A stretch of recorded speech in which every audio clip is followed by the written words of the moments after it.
네, 국가직 7급 시험 보신 수험생 여러분들 모두 고생 많았습니다. 자, 이번 국가직 7급은 7급 기준으로는 평균적인 난이도로 출제가 됐습니다. 자, 평균이라는 게 마냥 쉽다라는 게 아니죠. 말 그대로 쉬운 애도 있고 어려운 애도 있는데 그 중간 정도 난이도입니다. 자, 요 정도 난이도에서 일단 그동안 국가직 7급 수험생분들 같은 경우에는 제가 이제 수많은 합격생들 만나봤을 거 아닙니까? 합격생분들은 그래도 최소 88점 정도는 맞습니다. 물론 당연히 다른 과목 너무 잘 봐서 그보다 조금 더 틀려도 합격할 수 있긴 하지만 다른 과목들도 비슷한 점수라고 했을 때 행정학은 88점 정도 합격생들 점수가 나옵니다. 그리고 당연히 92점, 96점도 있고요. 제가 뭐 10년 동안 그동안 정말 수많은 합격생들을 만들어내고 그분들과 많이 대화를 하지 않았겠습니까? 이 정도 난이도면은 합격생 88점. 자, 이게 어떤 분들에게는 상당히 어려웠던 것 같은데 어떻게 88점 이상을 맞는가 이렇게 느껴지신 분들이 있을 것이고 그리고 아마도 해설 강의를 보시는 분들은 이렇게 조금 이번에 부족했던 분들일 가능성이 높죠. 그리고 이분들은 이번엔 아쉬웠지만 문제점을 보완하기 위해 해설 강의를 키신 것이고 너무너무 잘하셨습니다. 그리고 보완을 해서 다음 시험에 합격하실 분들이죠. 여러분들.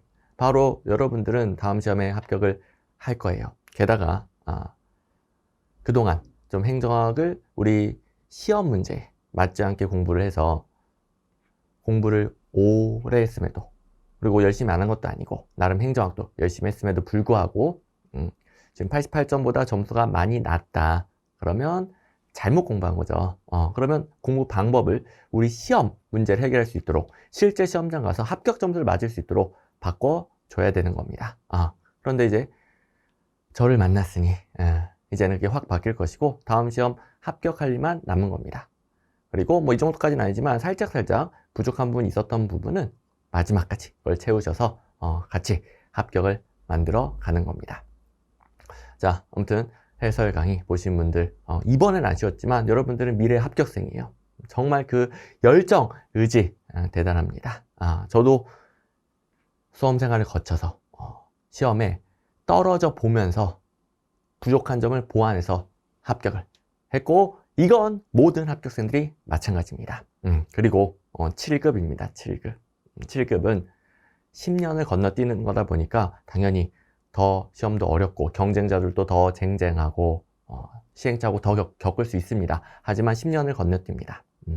자, 그래서 절대로 이번 결과 아쉬운 것 때문에 뭐 할 맛이 안 난다거나 멘탈 흔들려서 공부를 놔버린다거나 그게 아니라 또 올해는 추가 채용도 있어요.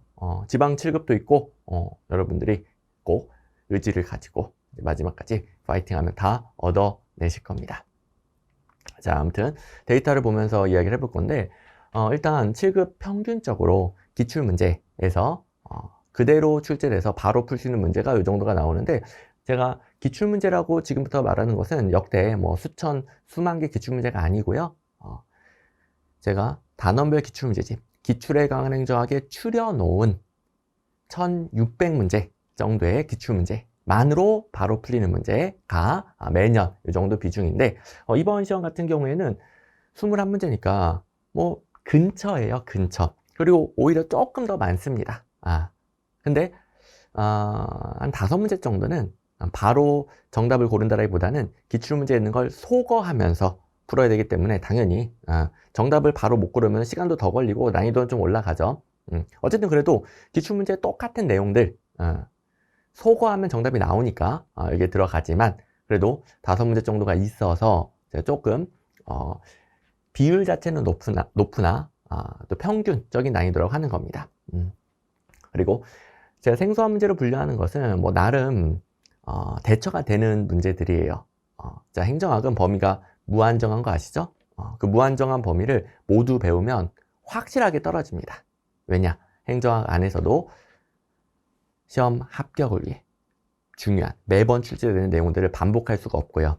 뭐 한두 번 본다고 맞춘 게 아니잖아요. 반복해서 자기 걸로 소화가 돼야 맞추는 거니까 반복할 수가 없고요. 다른 과목도 공부를 할 수가 없어서, 그러니까 행정학 모든 범위 다 공부하려고 하면 무조건 떨어져요. 무조건. 확실하게. 자, 절대로 그렇게 공부하면 안 되는 거 아시죠? 원래 시험 합격을 위한 공부라는 것은 불안감에 벌벌 떨면서 공부 범위를 마구마구 넓히는 게 아니라 공부 범위가 너무 좁아도 안 되지만 너무 넓어도 안 됩니다. 딱 적정한 합격 범위가 필요하고, 그건 이제 제가 그동안 계속 지도를 해줬고, 뭐 혹시 그동안 저를 만나지 못해서 좀 행정학에서 헤맸던 분들도 이제는 공부 방향이 제대로 잡힐 거예요. 근데 어쨌든 그럼에도 불구하고 거기서 벗어난 문제 무조건 나옵니다. 제가 여러분들 이거 제대로 하면 합격한다 강조해 주는 게 있죠. 뭐 모든 강의에서 배우고 기출문제집에 기출문제 있었던 내용, 요거 제대로 하면 합격한다. 왜냐면 모든 수험생들이 이것조차도 전부 다 제대로 못 봅니다. 자, 일부가 아니라 모든 수험생들이 이 안에서도 다 소화를 못하기 때문에 이 안에서 최대한 소화하는 분들이 다른 수험생을 앞서서 합격을 하는 겁니다. 커트라인 뭐 99점, 98점 아니죠. 다른 수험생을 앞서면 합격하는 겁니다.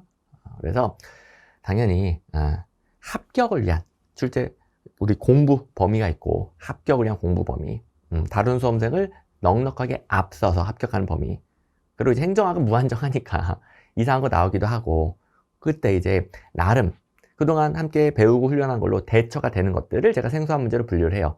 아직 기출문제에 있진 않지만 처음 나왔지만 그런 게 있을 수밖에 없는데 대처가 되는 것들, 이거는 현대 행정에서 중요하고 학계에서 학자들이 중시하기 때문에 근거가 있는 거니까 대비하세요. 제가 이론 강의 때부터 쭉 계속 모의고사까지 대비를 시켜주는 내용들 뭐 그대로 나오는 경우들도 있고, 그리고 자, 범위가 무한정하니 모든 걸 제가 다 맞출 수는 없어요.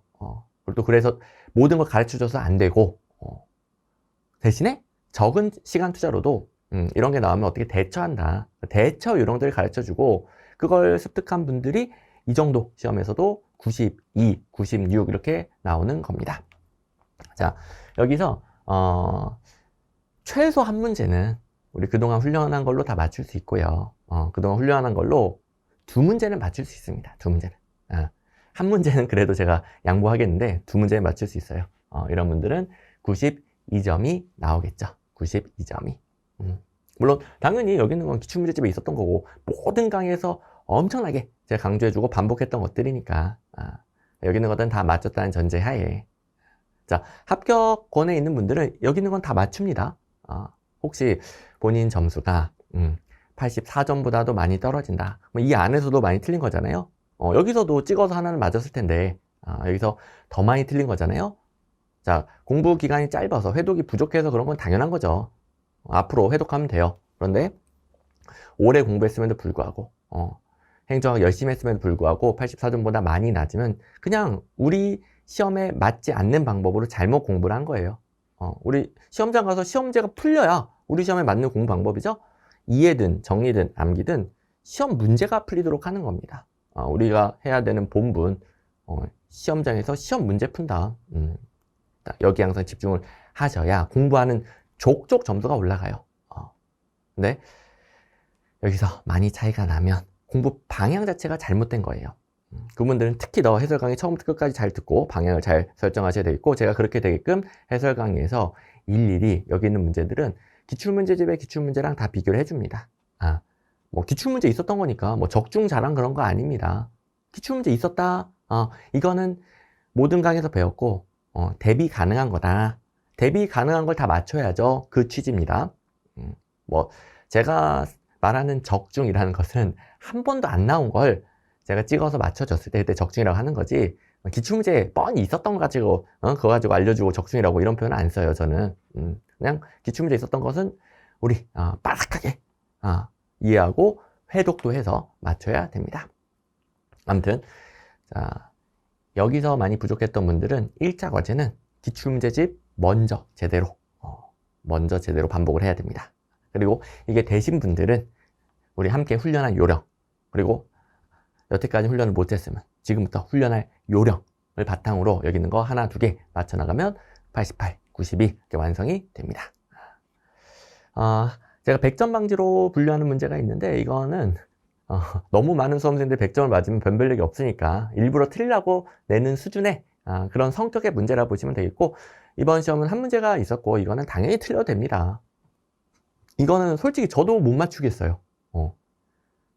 이론도 어마어마하게 생소하고 아주 마이너한 이론이고 출제된 적도 없고 게다가 출제 포인트도 아주 어렵습니다. 그래서 이건 못 풀어요. 그러면 우리가 최대 96점까지 가능한 시험이었고, 그리고 고득점에 따르려면 이건 다 맞췄다는 전제 하에 여기서 최소 한 문제는 함께 훈련한 대로 맞출 수 있었다고 그랬죠? 그래서 이제 88점, 최소 88점은 돼야 됩니다. 또 92점도 충분히 가능. 그런데 이제 76점이라는 것은, 자, 여기서도 분명히 하나는 맞췄을 텐데, 그죠? 그래도 다 틀렸다고 쳐봅시다. 다 틀렸다고 쳤을 때 여기서 두 문제 이상을 틀려버린 거예요. 여기서 이건 다 모든 강의에서 배우고 기출문제집에 뻔히 있었던 건데 틀린 거니까 수험생으로서 합격을 위한 기본을 못 지킨 겁니다. 그게 행정학이라는 학문 자체 때문에 너무 중구난방이죠. 삐끗하면은 시험 문제랑 상관없는 걸로 세버리기 좋죠. 그러니까 여러분들 탓이 아니라 행정학이 원래 그래요. 그러니까 제가 철저하게 시험 문제로 나오는 것을 시험 문제가 풀리게끔 방향을 잡아주잖아요. 공부 범위를 적절하게 설정을 해주고. 그런데 거기서 참 삐끗하면 벗어나 버리기 쉬운 학문이다 보니까 여러분들이 시험 문제랑 상관없는 거에 시간을 많이 쏟은 만큼 여기서 틀리는 거죠. 그리고 당연히 사람은 반복해야 실제 시험장 가서 짧은 시간 동안에 빠르고 정확하게 문제를 푸는 거예요. 근데 여기를 반복하지 않고 불안한 마음에 또 이것저것 범위를 너무 넓히면, 자, 범위 넓힌 만큼 여기 반복 못 합니다. 뭐 어디서 하나 얻어 걸려서 한 문제도 맞춘다 해도 여기서 세 문제 더 틀려요. 마이너스 8점입니다. 그렇게 됐을 수 있습니다.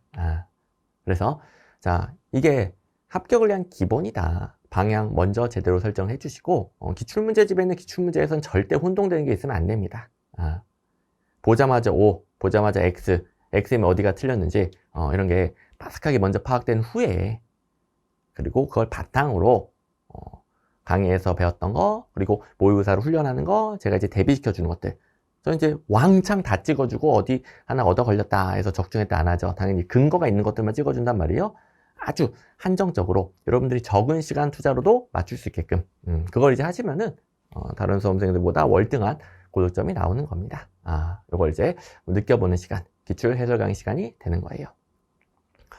자, 출제 영역은 행정학 총론이 오랜만에 좀 많이 나왔는데요. 희한하게 정부 실패에 관련된 내용이 세 문제가 나왔습니다. 자, 정부 실패는 원래부터 많이 나온 주제고 올해 참 여러 시험에서 많이 나왔어요. 국가의 7급은 여러 시험들이 올해 많이 내네. 최근에는 학교에서도 뭐 정부는 언제나 문제가 있으니까 정부를 새로운 방향으로 개혁을 하자 이런 논의가 많다 보니까 학자들도 정부 실패 이론에 또 관심이 많아지고 원래부터 많이 냈는데 더 잘 내고 국가의 7급은 얘다 모르겠다 세 문제다 이렇게 내버린 것 같아요. 그래서 행정학 총론 비중이 많이 늘어났고 나머지는 이제 비슷합니다. 재무이론은 좀 적네요. 자, 아무튼 이제 1번부터 가볼 건데, 자, 지금부터 뭐 하는 시간이다. 여러분들이 아는 내용들도 많을 거예요. 근데 아는 내용이라 하더라도 해설 강의는 처음부터 끝까지 좀 다 길더라도 끝까지 다 집중해서 들어주세요. 끊어 듣더라도 꼭 잘 들어주세요. 지금부터 뭐 하는 거냐면 공부 방향을 설정하는 거예요. 그 방향을 그냥 머리로만 아는 게 아니라 뭐 누가 이제 가르쳐 주는 거 듣는 게 아니라 뼈저리게 이게 진짜 합격하는 방향이구나 느끼는 시간이에요. 그걸 위해 제가 기출 해설 방식을 구성합니다. 유일하게 모든 과목 통틀어서 기존 기출 문제랑 일일이 비교해 준 해설은 저밖에 없죠. 그게 느껴야 돼서 그래요. 이 정도로 똑같이 나오는구나. 자, 1번 처음부터 느껴지죠. 정부 실패죠. X 비효율성. 정부 실패 이 개념 문제는 정말 원래부터 잘 나오고요. 올해 25년도 국가직 9급, 25년도 국회직 8급, 그리고 국가직 7급까지도 참 여러 문제가 낼 정도로 아주 잘 나오는 주제 포인트고, 자, 정부 실패의 개념 문제, 개념 구분. 1번 보자마자 나와야죠. 올해 국가직 9급, 국회직 8급 다 1번이 나왔죠. 비공적 목표가 공적 목표를 대처하는 것은 내부성 사적 목표 설정. 그러니까 X 비율성 문제니까 지우고. 자, 그리고 2번 공공서비스의 편익, 향유와 비용 부담 주체의 분리. 그대로네요. 비용, 편익, 분리. X 비율성 아니니까 지워주시고. 네, 3번도 바로 고를 수 있지만 4번 한번 보시면 정부 개입에 의해 발생하는 인위적 지대를 획득하기 위해 자원을 낭비하는 현상 지대추구고, 지대추구는 권력의 편제랑 연결이 되죠. 그리고 3번이 조직 내부 특성으로 인해, 여기서 내부 특성은 일부러 난이도를 높이기에 말을 안 해줬을 뿐 독점적인 공공서비스 공급이죠. 독점으로 인해 최소 비용에 의한 이윤 극대화라는 효율성을 달성하지 못한다. 쉽게 말해 비효율적이다. 그래서 X 비효율성 3번 정답이죠. 정말 미친 듯이 많이 출제되는 패턴이니까 중요도 당연히 A급이고요. 여러분들이 앞으로 다른 시험을 위해서도 꼭 잘 챙겨야 되는 내용이 되겠고, 이렇게 미친 듯이 많이 나오는 것들은 기출문제에서도 미친 듯이 많아요. 올해만 해도 2문제가 더 있다라고 그랬잖아요. 그러니까 이런 것들은 절대 틀리면 안 되는 거죠. 물론 여러분들 대부분 맞췄을 거예요. 근데 이제 1번 문제, 이런 문제로 우리 방향성을 느끼는 겁니다. 튜토리얼을 하는 거예요. 자, 그래서 제가 기출문제집에 기출문제를 다 띄워주고 일일이 비교를 해드리는데, 25년도 기준, 그러니까 올해 시험 25년도 기출에 강한 행정화 단원별 기출문제집에 179번 같은 경우에 다음 설명에 대한 개념, 정부의 제한화 서비스 제공 자체가 독점적인 특성이 있어서 어찌어찌고 비용이 낭비된다. X 비율성 고르는 문제였고, 그리고 이제 시험 문제로 나오는 표현들은 다양하단 말이에요. 그래서 X 비효율성이 그냥 단순히 비효율성이다 뿐만 아니라 이게 비용을 증가시키니까 비효율적이라고 할 거 아니에요. 그런 것들도 연습할 수 있게 제 기출문제집은 관련 트리선지가 들어가 있죠. 그래서 같은 출제 포인트인데 변형해서 연습함으로써 응용 연습을 할 수 있게끔, 그 X 비효율성 관련된 문제인데 일단은 과열된 경쟁 때문이 아니라는 게 이 문제의 출제 포인트이긴 하고, 독점 때문이죠. 독점. 그리고 정부의 과도한 비용 발생을 말한다. 뭐 쉬운 내용이지만 X 비효율성 이해는 여러분들이 강의 시간에 다 했을 거예요. 근데 시험에는 표현이 계속 바뀌잖아요. 여러분들이 어려워하는 게 표현이 바뀌었을 때, 좀 응용을 했을 때 실제 시험장에서 잘못 판단한 경우가 있으니까 원래 문제, 관련 트리선지 여러 가지 형태로 연습을 제가 시켜주죠. 그리고 뭐 다른 문제에서도 X 비율성 관련 내용이 있고, 그러면 조직이 내부 특성으로 인해 독점, 최소 비용에 의한 이윤 극대화라는 효율성을 달성하지 못했으니까 비용이 증가했다는 소리고 효율성이 떨어졌다는 소리죠. 이렇게 표현이 바뀌더라도 바로 고를 수 있고, 그 다음에 1, 2, 4번은 제가 일일이 안 띄우겠지만 다른 문제에 똑같은 문장들이 있어요. 자, 제가 뭐 너무 많이 다 띄울 수는 없으니까 생략하겠지만 똑같은 문장들이 있고, 자, 그 다음에 제가 하나만 더 띄우는 게 있어요. 그게 국가직 7급 대비, 국가직 7급 전용 쌍둥이 모의고사인데, 왜 이걸 띄우는 이유는 아시는 분들은 아시죠? 왼쪽이 국가직 7급 기출문제예요. 모의고사 자랑, 모의고사 적중 얘기가 아니고요. 쌍둥이 모의고사는 왼쪽은 기출문제, 오른쪽은 해당 기출문제를 변형한 모의고사예요. 그래서 쌍둥이 모의고사고요. 최근 8개년도 기출문제랑 일일이 변형한 모의고사 8회로 구성이 돼요. 6회면은 재작년, 죄송합니다. 6회니까 22년도 재재작년 12번 문제, 2번에 뭐 지대추구, 정부 개입에 따라 발생하는 인위적 지대를 획득하기 위해 자원을 낭비하는 활동이다. 4번에 있었던 문장 똑같은 문장이죠. 4번 내부성은 공공조직이 공익적 목표보다는 관료 개인이나 소속기관의 이익을 우선시하는 것이다. 1번에 있는 문장하고 똑같은 문장이죠. 그 외에 다른 문제도 있고요. 이런 이미 국가직 7급에서만 기출이 많이 된 문장들이 또 반복됐다라는 걸 느껴보는 거예요. 그래서 제가 유일하게 해설 강의에 띄우는 것들은 다 기출문제다. 단원별 기출문제지 기출에 강한 행정학이 합격을 위한 본질적인 실력을 만드는 거고요. 그리고 이왕이면은 내가 국가직 7급 시험을 본다. 그럼 국가직 7급 시험에 최적화된 마무리를 하고 싶잖아요. 그게 국가직 7급의 최근 기출문제를 보는 거죠. 그것도 이왕이면은 그 기출문제를 변형해서 응용 연습도 하는 거고요. 또 아직 안 나왔던 거 제가 찍어주는 것도 같이 연습을 하는 거고요. 그래서 쌍둥이 모의고사고, 이렇게 단원별 기출문제집으로 합격을 위한 본질적인 실력을 만들고 각 시험에 최적화된 마무리는 쌍둥이 모의고사로 한다. 이렇게 중심을 잡으셔야 되겠습니다. 이 중심이 흔들려 버리면 그 다른 것들을 뭘 하든지 간에 효과가 매우 제한적이에요. 단원별 기출문제, 기출문제집의 기출문제, 여러분들이 볼 시험의 기출문제, 최근 기출문제, 이 중심이 잡혀 있어야 되는 거예요. 이게 합격, 뭐 그냥 합격 아니고 가장 빠르고 확실한 합격의 중심이 되겠습니다. 자, 참고로 쌍둥이 모의고사, 그러니까 최근 8개년도 국가의 7급에 기출됐던 내용이 올해 시험에 거의 뭐 반절 가까이 또 있어요, 또. 또 있어요, 또. 그만큼, 자, 행정학 안에서 많이 출제되는 내용, 제가 동그라미로 표현할게요. 모든 강의에서 배우고 기출문제 다 있는 거. 그것도 이제 국가의 7급에 반복되고요. 그리고 또 국가직 7급에서 특히 좀 더 잘 나온 주제들이 있단 말이에요. 그걸 이제 마무리로 보는 거고요. 그러면 적은 시간 투자로도 누구보다 고득점을 할 수밖에. 자, 이번 문제는 준정부 기간이었는데 오랜만에 나온 스타일에다가 뭐 거의 안 나오는 스타일이긴 해요. 준정부 기간 자체가 별로 안 나오죠. 하지만 일단은 강의 시간에 준정부 기간이란 뭐 시장성, 기업성이 강한 그런 게 아니라 정부가 하는 일을 하는 건데 공무원들이 못하니까 너무 전문적인 영역이니까 민간, 전문 업체, 뭐 전문가들을 바탕으로 법인 형태로 운영을 하는 거예요. 근데 하는 일은 뭐다? 공공 서비스, 뭐 정부가 하는 공적인 업무다. 예를 들어 4번에 정부 조직은 아니에요. 그러니까 일반 행정기관 아니라는 소리죠. 법인이에요, 법인. 공공기관이죠. 그런데 정부로부터 권한을 위임받아 정부가 수행해야 할 공공 서비스를 전달한다. 그러니까 정부가 하는 일을 하는 거예요. 정부가 하는 일. 그래서 이거 틀렸다는 거 바로 알 수 있고, 이건 강의 시간에 다 배우는 거고, 당연히 이제 정부의 재정 의존하겠죠. 또, 뭐 2번에 공무원 연금 공단이야. 뭐 대표적인 사례라서 저도 예시를 들어 설명해 주지만, 준정부 기간 몇십 개 있죠. 몇십 개. 어떻게 다 외우겠습니까? 시험에 나오지도 않는 거. 뭐 문제 푸는데 상관이 없잖아요. 1번 보자마자 땡 하는 문제인데요, 뭐. 그리고 3번에 뭐 요 정도는 뭐 저도 가르쳐 주지만 예외적인 것까지 저도 몰라요. 이런 규정들 어떻게 다 외웁니까? 이런 거 싹 다 외우고 있으면 1번 같은 게 생각이 안 나서 문제를 못 푸는 겁니다. 중요한 건 1번인데. 자, 그리고 당연히 저 1번 관련된 내용은 기출문제에 넣어놨죠. 많이는 안 나오더라도 그래도 대비를 해야 되는 게 준정부 기간이고, 자, 니은 오른선지인데 영리 추구가 아닌 공익실현을 목표로 한다. 오른선지.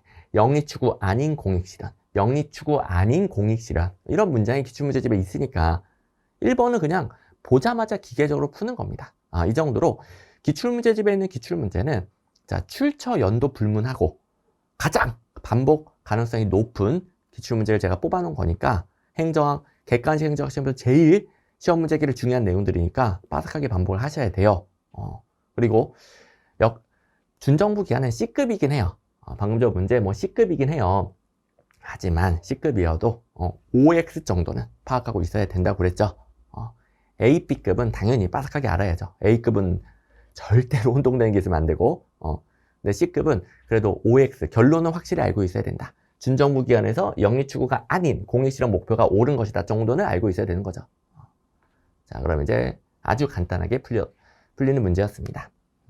뭐 다 이런 내용 압축 정리에도 정리되어 있는 내용들이고, 그 다음에 3번 NGO. 자, NGO에 대해서 정답인 3번은 정말 수많은 유형 구분이 있기 때문에 미리 대비하기 힘듭니다. 너무 유형 구분이 다양해요. 뭐 그래도 일단 이름풀이로 풀 수 있긴 한데 그 전에 우리 정답을 바로 못 고르는 문제 당연히 나올 수 있고, 그럴 때는 기출문제 있는 거 소거한다. 뭐 강의 시간에 배운 걸로 소거한다 아닙니까? NGO, 시민참여 대표적인 형태인데 1번 공공이익을 추구하기에 자발적으로 조직되고 운영된다. 이걸 틀렸다고 보는 분은 없겠죠.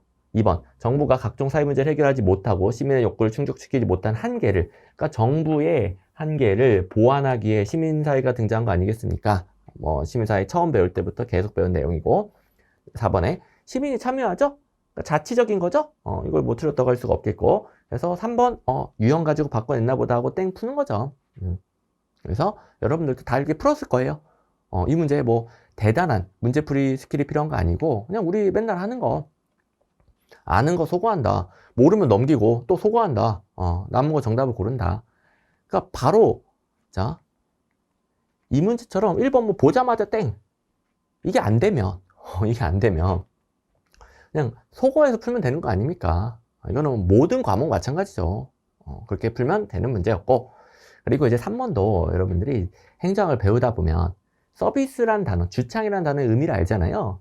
예를 들어 국민 권익 보호를 주창한다가 어울리는 거 아니에요? 국민 권익 이런 부분을 지켜줘야 됩니다 라고 뭔가 강력하게 주장할 때 주창한다 이런 표현 쓰잖아요. 그 다음에 사회적 약자를 위한 복지 혜택, 이건 이제 복지 서비스잖아요. 서비스. 서비스형이겠죠. 그래서 만약에 1, 2, 4번에서 좀 혼동되는 게 있었어도 3번 더 틀렸구나 알 수 있는 거고요. 그래서 아시죠?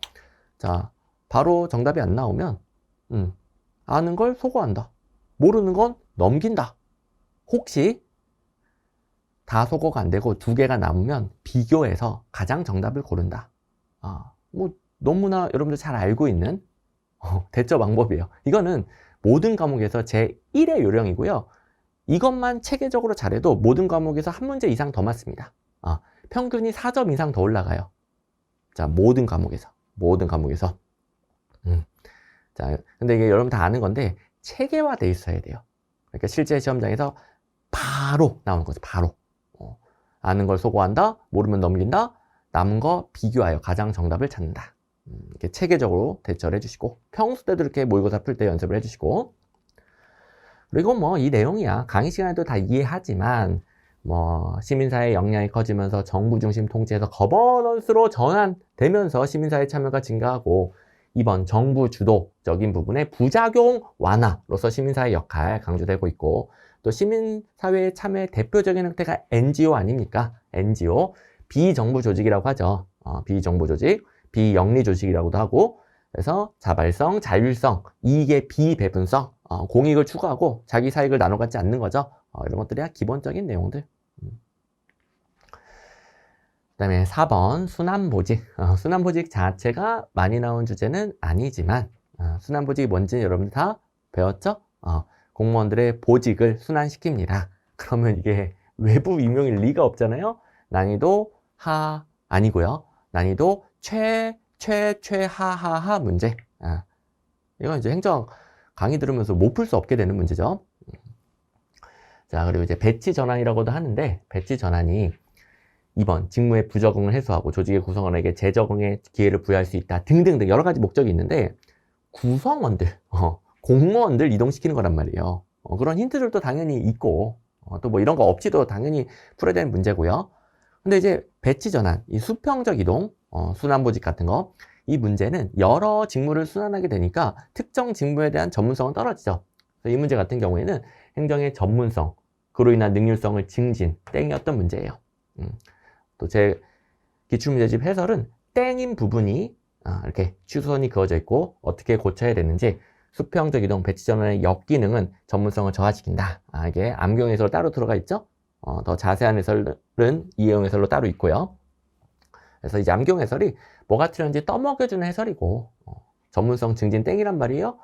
그래서 원래 문제에서도 전문성 축적 어렵게 한다, 이런 내용들 바로 판단이 되고, 그러니까 이게 더 앞에 선지 있었다고 가정했을 때 바로 판단이 되죠. 근데 어쨌든 여기까지 넘어갈 필요도 없었던 문제.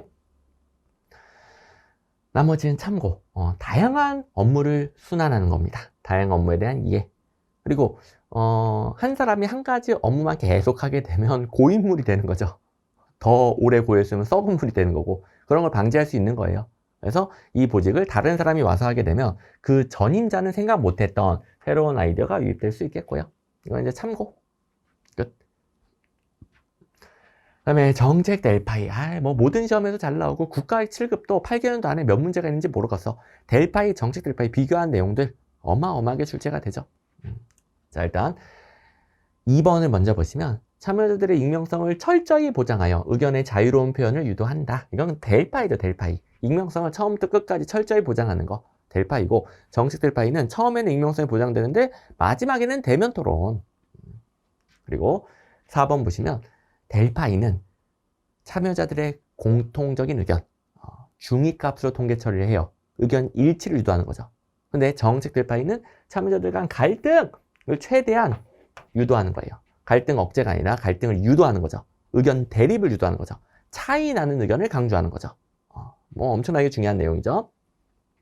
그리고 3번도 참여자들은 전문성 자체보다 다양한 이해관계와 식견을 가진 인물, 다양한 이해관계와 식견, 이게 추가가 되는데 지금 이 2, 3, 4번 세 가지 다 정책 델파이는 정책 문제에 특화시켰기 때문이죠. 정책 문제니까 마지막에 몇 안 되는 사람들 만나서 그러니까 만나서 대면 토론을 통해 합의 볼 수 있어야죠. 자, 몇 명 안 되는 사람들이 만나서 합의도 못 보는 걸 정책으로 했다가 엄청난 공공 갈등이 생길 수 있잖아요. 정책으로 인한 공공 갈등은 파급 효과가 엄청나죠. 사회적 비용이 엄청나죠. 그걸 방지하는 거고. 그리고 그 갈등을 예측해 보기 위해 정책 델파이는 일부러 참여자들 간 싸움을 붙이는 거죠. 공공 갈등 예측을 위해. 그리고 정책이니까 전문가뿐만 아니라 정책은 그 정책의 이해관계자 참여, 대상 집단의 참여, 뭐 식견을 가진 사람의 참여 중요하죠. 이러니까 2, 3, 4번 같은 차이점이 생기게 됩니다. 1번은 공통점인데 조금 이따가 일단은 차이점에 집중하세요. 제일 중요합니다. 자, 그리고 기출문제 확인. 1번 정책 델파이에 참여한 사람들은 초기 단계에서만 익명성, 논쟁이 표면화되고 나면 참여자들은 공개적으로 토론, 그렇죠? 그리고 3번에 의견 차이 부각시키는 통계 처리야. 의도적인 갈등의 조성을 중시한다. 이게 기출문제집을 복사해 넣다 보니까 조금 이제 작긴 해요. 혹시 잘 안 보이는 분들은 제가 강력하게 중요한 것들을 읽어 드릴 테니까 잘 들어보시면 됩니다. 의견 차이 부각시키는 통계 처리야. 의도적인 갈등 조성. 이러면 잘 들리죠? 그 다음에 2번에 선발은 전문성뿐만 아니라 그 문제에 관해서 관심과 통찰력을 가지고 있는가도 고려하고요. 그리고 여러 기출문제에 많은데 3번에 모든 단계에서 익명성, 여기 모든 단계 땡, 암기용해설에 모든 단계 땡 있을 것이고 마지막 단계 대면 토론. 그리고 1번 일반적인 델파이와 달리 개인의 이해관계나 가치 판단이 개입될 수 있다. 이해관계에 개입될 수 있다. 그리고 차이점 다 정리되어 있고요. 그리고 국가학 7급에서도 여러 번 나왔다고 그랬잖아요. 최근에 또 있고요. 자, 21년도에 나왔던 문제인데 잘 보세요. 4번에 참가자를 선발하는 과정은 전문성 자체보다는 이해관계와 식견이라는 기준에 바탕을 둔다. 자, 요 문장 옳게 출제가 됐죠. 뭐 나머지를 또 지금 불일치와 갈등 의도적으로 조성, 마지막에 공개 토론 이런 것들 지금 뭐 올해 문제랑 똑같은 표현이 세 가지나 있네요. 세 가지나. 그리고 요 표현 오른손지 참여자들은 전문성 자체보다 다양한 이해관계 식견을 가진 인물 중심. 똑같이 오른손지로 나왔었고 그러니까 이런 것들은 절대로 흔들리면 안 되는 거죠. 이 문제는 조금 난이도가 있었던 게 1번 때문이었어요. 사실은 난이도 제 마음 같아서는 하루 하고 싶은데 왜냐하면 기출문제 똑같은 문장이 있으니까. 하지만 그래도 저는 항상 수험생 입장에서 난이도를 평가하는 겁니다. 수험생 입장 1번에서 이제 요걸 놓쳤으면 큰일 납니다. 참여자의 주관적 판단에 의존하는 질적 방법 맞아요. 그렇다고 통계 수치 활용하지 않는다는 이건 낚시예요, 낚시. 델파이도 주관적 기법이잖아요. 델파이도 맞죠? 델파이도 주관적 기법, 질적 방법. 근데 델파이 마지막에 어떻게 하죠? 중위값으로 통계 처리하죠. 그죠? 낚시라는 거 알겠죠? 정책 델파이도 통계 처리해요. 근데 중위값 공통점이 아니겠죠. 차이 나는 의견들을 부각시키는 통계 처리를 해요. 차이 나는 의견, 일부러 의견 대립을 유도하니까 이 의견, 저 의견 차이들을 통계 처리하는 거예요. 어쨌든 통계 처리 한다, 안 한다? 한다. 낚시당하면 안 되겠습니다. 그래서 난이도가 상인 거예요. 1번만 잘 넘어갔으면 되는 문제였고, 그리고 이제 1번 관련해서 어디 있더라? 여기 있었나? 여기.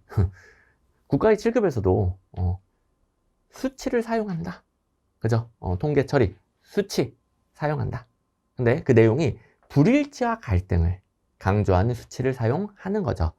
주관적 방법, 질적 방법이니까 통계 수치 활용하지 않는다? 땡! 알겠죠? 이참에 너무너무 중요한 주제니까 제대로 파악을 해주시고 자, 그러면 이제 6번으로 가보시면 역시 특 A급 주제 행태론이고, 행태론 뭐 모든 시험에 잘 나오죠. 그래서 자연과학 연구처럼 사회과학 연구도 엄밀한 과학적 연구 가능하다. 그래서 계량적 분석. 행태론은 철저한 계량적 분석만 하죠. 행태론은 뭐 주관적인 거 절대 안 하고, 질적인 거 절대 안 하고, 무조건 계량적 분석. 이건 이제 맞는 거고. 행태의 규칙성, 상관성, 인과성을 경험적으로 입증하고 설명할 수 있다고 본다. 이거 지겹게 나오는 기출문제의 문장 똑같이 나왔고, 뭐 1, 2, 3번 나 기출문제 지겹게 많고요. 가치와 사실의 분리까지의 기출문제 많고, 그리고 이제 틀린 선지. 급박한 정책 문제 해결, 학문의 실천적 성격은 후기 행태로, 신행정학 쪽에서 주구장창 나오고요. 행태론이랑 후기 행태론 바꾸면 땡 나오고요. 그 패턴 이런 것들 이제 너무 기출문제 많기 때문에 행태론이 아무리 어려운 이론이어도 행태론, 후기 행태론 비교가 아무리 어려워도 문제는 기계적으로 풀립니다.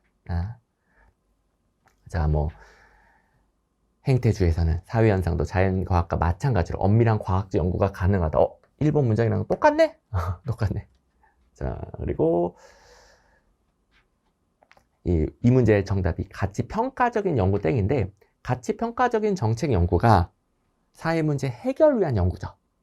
근데 가치평가적도 땡이지만 방금 원래 우리 시험에 나온 표현들도 연습을 해야 된단 말이에요. 그러니까 관련된 것으로서 제가 여기 가치 지향적 연구도 땡이다. 그리고 행태론에서 사회적 문제 개선에 기여할 수 있는 연구 땡이다. 자, 사회적 문제 개선에 기여할 수 있는 연구 땡이다. 이것도 땡으로 나오니까 같이 연습하세요. 관련 틀린 선지로 응용 연습 시켜주고요. 그래서 오늘 문제 그대로 풀어주면 되겠고요. 그리고 자, 기출문제가 그만큼 중요하다. 이거부터 제대로 해야 된다. 또 제 기출문제집은 단순히 기출문제 해설이 아니라 어디가 틀렸는지 암기용해서 읽고요. 어떻게 고쳐야 되는지 다 들어가 있고, 그 다음에 응용 연습도. 자, 똑같은 표현이 나오는 게 아니니까 응용 연습도 시키고, 그리고 이제 여러분들이 기출문제 없었던 새로운 표현이 나왔을 때 시험장에 당황하잖아요. 근데 그 표현들 있잖아요. 옛날 문제 다 있었던 것들이에요. 다 재탕이에요. 다 재탕. 근데 그 문제를 모두 다 실어버리면 기출문제집이 2000문제, 3000문제 이렇게 늘어나겠죠. 그럼 여러분들 미쳐버려요. 공부 자체를 하기 싫어져요. 근데 1600문제에다가 그러니까 문제수를 너무 늘리지 않으면서도 중요한 것들을 훨씬 고반복할 수 있는 게, 그것도 변형해서 연습할 수 있는 게 관련 틀린 선지란 말이에요. 얼마나 합격에 특화된 시스템인지 알겠죠. 제가 괜히 스마트 행정한 게 아닙니다. 그러니까 제 강의 교재, 당연히 저도 부족한 부분이 있지만 절대로 이 수험 적합성만큼은 비교 자체를 하지 마세요. 그냥 비교가 아예 불가능한 압도적인 차이가 나요. 차원이 달라요, 차원이. 그래서 다 합격을 추구하고 다 합격에 도움 되겠지만, 가장 빠르고 확실한 합격이라는 수험 적합성에서 이 스마트한 정도가 또 저절로 합격하게끔, 강제로 합격하게끔 만들어진 정도가 차원이 다릅니다. 기출 문제집 문제수 무작정 안 늘려도 훨씬 더 효율적으로 더 많은 것들을 대비할 수 있습니다. 자, 아무튼 이렇게 방향을 제대로 잡으셔야 됩니다. 쌍모에서도 뭐 행태로는 워낙 모든 시험을 잘 나오니까 3번에 이거 똑같은 문장 안 읽을게요. 똑같은 문장도 있고, 또 다른 시험에 워낙 잘 나왔던 똑같은 문장들, 자연과학과 마찬가지로 과학적, 계량적 분석, 경험적 증명 이런 것들 제가 다 모의고사 쪽에 또 넣어주고요. 나머지도 다 도움이 되지만 뭐 다 읽진 않을게요. 그래서 국가의 7급에 출제됐던 기출문제 당연히 빠삭하게 알고 있어야 되겠고, 그리고 모의고사로 또 다양한 표현들, 그것도 표현 바뀌어봤자 기존에 있었던 거 다 재탕이라고 그랬죠. 그리고 저는 이제 빠삭하게 파악하고 있으니까 여러분들 계속 연습시키고, 재탕된 게 올해 또 나오는 거 여러분들 OX 판단해 주시면 되겠고요. 그 다음에 7번 영양평가. 자, 영양평가에서 제일 많이 나오는 틀린 선지 패턴이 뭐라고 그랬죠? 과거 성과, 근무 실적을 중심으로 한다. 땡. 똑같습니다. 과거의 근무 성과 땡. 지겹죠? 지겨워. 영양평가는 맨날 땡으로 이거밖에 안 나와요. 근데 이런 것들은 진짜 10초 만에 풀어야 되는데, 여기서 이제 혼동되거나 틀려버리면 안 되겠죠. 맨날 똑같이 나오는 것들은 정말 시험장에서 기계적으로 풀 준비가 되어 있어야 되고, 그 준비는 어떻게 한다? 기출문제 다 있다. 그러니까 기출문제만 보라는 게 아니에요. 기출문제부터 제대로 봐야 돼요. 그러니까 모든 수험생들이 제가 동그라미로 표현하는 모든 강의에서 배우고 기출문제 있는 것조차도 다 소화를 못한단 말이에요. 그러니까 이걸 얼마나 빠삭하게 파악했느냐로 당락이 갈리는 거예요. 다른 수험생을 앞설 수 있는 거예요. 그리고 또 이게 되신 분들은 당연히 제가 추가적으로 준비시켜 주는 것들 하면 되는 거고, 그 다음에 동시에 생소한 문제가 나오더라도 푸는 요령을 이론 강의부터 계속 배워왔죠. 기출 문제랑 기출 문제에 그리고 생소한 문제 대처는 정도의 차이만 있을 뿐, 비중 차이만 있을 뿐, 이론 강의 때부터 계속 대비시켜 준 거예요. 그러니까 저랑 처음부터 훈련하신 분들이야 제 제자분들 합격 후기를 보면 그냥 시험장에서 제 목소리를 들으면서 풀었다. 제가 얼마나 강조했는데요, 이거. 목소리가 들렸겠죠. 그러니까 제가 말해주는 그대로 시험에 나와요. 더 정확히 말하면 저는 시험에 나오는 그대로만 가르쳐줘요. 그러니까 합격 후기에 제 목소리를 들으면서 시험 문제 풀었다, 그런 후기가 많은 거죠. 그러니까 그동안 좀 행정에서 방향을 못 잡았던 분들은 이제는 이렇게 공부하고 여러분들도 그 미래를 함께 하시면 되는 겁니다. 제가 이제 행정학 때문에 고생하는 수험생들 얼마나 많이 상담을 했겠습니까? 정말 이제 너무 안타까워요. 우리 시험은 합격하기 위해서는 이렇게 출제되니까 이렇게 공부를 해야 되는 건데, 자, 범위 설정이든 공부 방법이든 이해든 정리든 암기든 뭐든지 간에 뭐 이해만 해라, 정리만 해라, 뭐 기출문제만 봐라, 그런 게 아니고요. 뭐든지 간에 시험 문제가 풀리게끔 해야 되는데 거기서 이제 벗어나는 방식으로 공부하고, 혹은 뭐 잘못 배울 수도 있지만 본인이 벗어나 버리고, 그러니까 고생은 고생대로 하고 점수는 안 나오고 자괴감 들고, 얼마나 안타깝겠습니까? 저도 수험생을 겪어본 입장에서 얼마나 안타깝겠어요. 여러분들은 또 겪지 마시고 꼭 바로 합격하시길 바랍니다. 자, 그리고 이제 영양평가는 사전적인 검증인 거죠. 사전적. 일 시키기 전에 미리 역량이 있는지 사전적으로 검증을 해요. 그래서 구조화된 모의사항이 필요한 건데, 이걸 쉽게 이해할 수 있는 예시가, 여러분들 실제 도로 가서 운전할 수 있는지 역량을 사전적으로 검증하기 위해 운전면허 시험, 코스 시험 있잖아요. 그 코스 시험 같은 게 구조화된 모의 상황이죠. 코스에는 외부 변수들은 통제해주고 딱 평가하고자 하는 역량을 구조화된 모의 상황을 통해서 평가를 하죠. 그리고 이제 역량이 한두 가지는 아니니까 운전하려면 다양한 역량이 필요하죠. 다양한 기법을 활용하고요. 뭐 주차, 뭐 기어 변속, 돌발 나오면 멈춰야 되는 거 아시나요? 운전면허 따보신 분들은 알죠? 그런 것들. 역량평가도 마찬가지. 한두 개가 아니니까 다양한 기법으로 모의사항을 통해 역량을 평가해요. 그래서 결론보다 과거 아니고 미래 행동에 대한 잠재력을 평가한다. 4번을 참고만 하면 되겠고요. 자, 역량평가에서 지겹게 나온 게 뭐다? 바로 암기용 해설로 보세요. 근무 실적 수준만으로 땡, 과거 성과 땡, 이렇게 지겹게 나오고, 그 다음에 다양한 기법이죠. 뭐 한 개의 실행과제, 이것도 땡이고요. 보너스. 그 다음에 오른손지도 볼까요? 구조화된 모의 상황을 설정한 뒤 어찌고 저찌고. 쌍모에서도 이 쌍모에서는 역량평가의 범위만 나왔었는데 우리나라는 과장급 이상이 적용이 됩니다. 그러니까 과장급 또는 고위공무원단 후보자가 되려면 역량평가를 통과해야 되죠. 근데 8개년도 안에는 이 문장밖에 없어서 틀린 선지로 제일 많이 나오는 문장이 지금 없잖아요. 그래서 제가 그걸 넣었죠. 근무 실적 수준으로 평가한다. 땡. 역량평가는 과거 성과, 근무 실적 수준을 평가한다. 땡. 제일 잘 나오는 것이다. 그래서 쌍모는 기본적으로 우리가 볼 시험의 최근 기출문제 보자라는 취지라고 그랬죠. 모의고사 적중 자랑이 아니라. 근데 이거는 모의고사 자랑 맞음. 모의고사 자랑 맞음. 이건 제가 잘했음. 왜냐하면 워낙 많이 나오는데 8개년도 안에 없으니까 대비시켜 줘야 되겠죠. 물론 이제 기출문제 다 있었던 겁니다. 자, 8번 이제 수기민주주의. 자, 수기민주주의는 반가우신 분들이 있었겠죠? 제가 현상학 가르쳐 줄 때, 현상학 굉장히 추상적인 이론이지만 뭐 현상학에서 파생된 담론적인 접근, 공론조사 이런 거, 이런 게 좀 핫해진 사건이 있었고, 그래서 18년도에 공론조사 자체가 시험에 나오고, 그리고 앞으로 이게 수기민주주의 또는 심의민주주의 이렇게도 출제될 수 있다. 근데 아직은 뭐 많이는 안 나왔고 그냥 언급되는 정도니까 이걸 갖다가 너무 자세히 대비하기는 좀 그렇고 내용도 추상적이고, 그런데 현상에 대해 이해한 거, 담론, 공론조사에 대해 이해한 거 바탕으로 풀면 된다라고 그랬죠.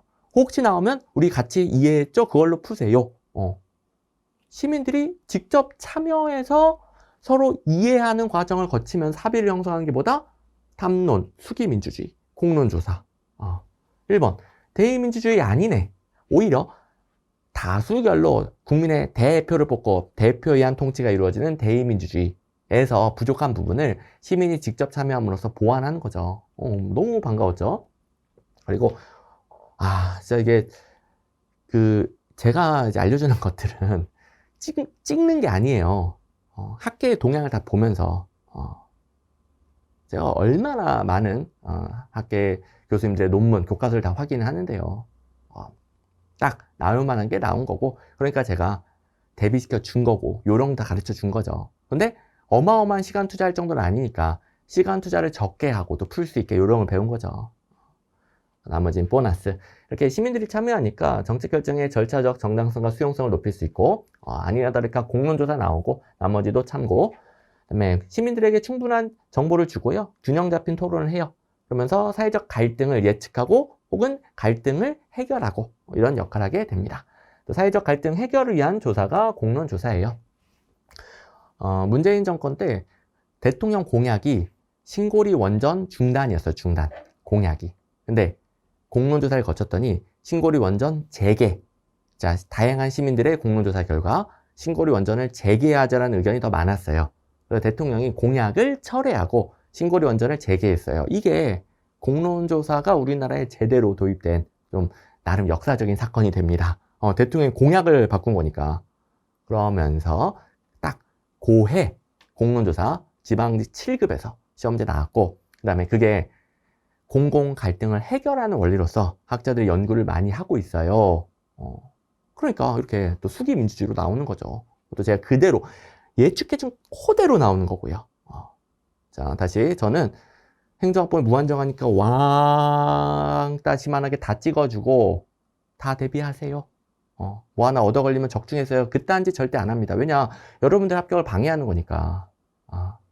절대로 안 하죠.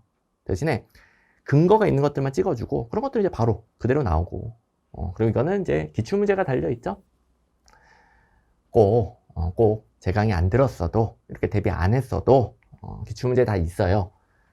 담론적 접근에 대해서 다수의 정책 참여에 의해서 정책의 정당성을 확보하는 데 유리하다. 그리고 구성원의 합의로 정책평가 기준이 될 수 있다. 그리고 뭐 공론조사, 좀 나름 역사적 배경 있는 문제라고 그랬죠. 3번에 여론조사의 수기와 토론 과정을 보완한 것으로 수기 민주주의를 기반으로 한다. 이러면서 다 이해를 해봤을 거란 말이에요. 이런 건 다 배웠을 거 아닙니까? 그리고 쌍모에서는 이거는 넣을까 말까 좀 고민하긴 했는데 그래도 공론조사, 수기민주주의 이걸로 공부해 보세요. 시민들이 기피하는 시설의 건설 추진 여부에 대해 혐오시설, 기피한 시설 추진 여부는 공공 갈등을 일으키죠. 공론조사를 했어요. 시민 대표단을 구성하여 토론하는 거, 이건 수기민주주의의 사례다. 공론조사, 수기민주주의 함께 이해하면 되는 거구나. 이걸 좀 느낄 수 있는 문제라서 넣어놨습니다. 역시 기출문제고. 9번 에도크라시. 자, 이 문제 제가 뭐 너무나 피 터지게 강조해주고 자세히 설명해준 내용이죠. 왜냐면 여러분들이 헷갈려 하니까. 자, 에도크라시 하면은 복공집 모두 낮다. 복공집 모두 낮다. 복잡성, 공식성, 집권성 모두 낮다. 그런데 선생님, 왜 복잡성이 낮은데 수평적 분화는 높고 수직적 분화만 낮은 건가요? 왜 여기는 갈리는 건가요? 여러분들 너무 헷갈려 하죠. 그래서 정말 너무너무 자세하게 모든 강의에서 가르쳐주고 이해시켜주고 너무나 강조를 해주죠.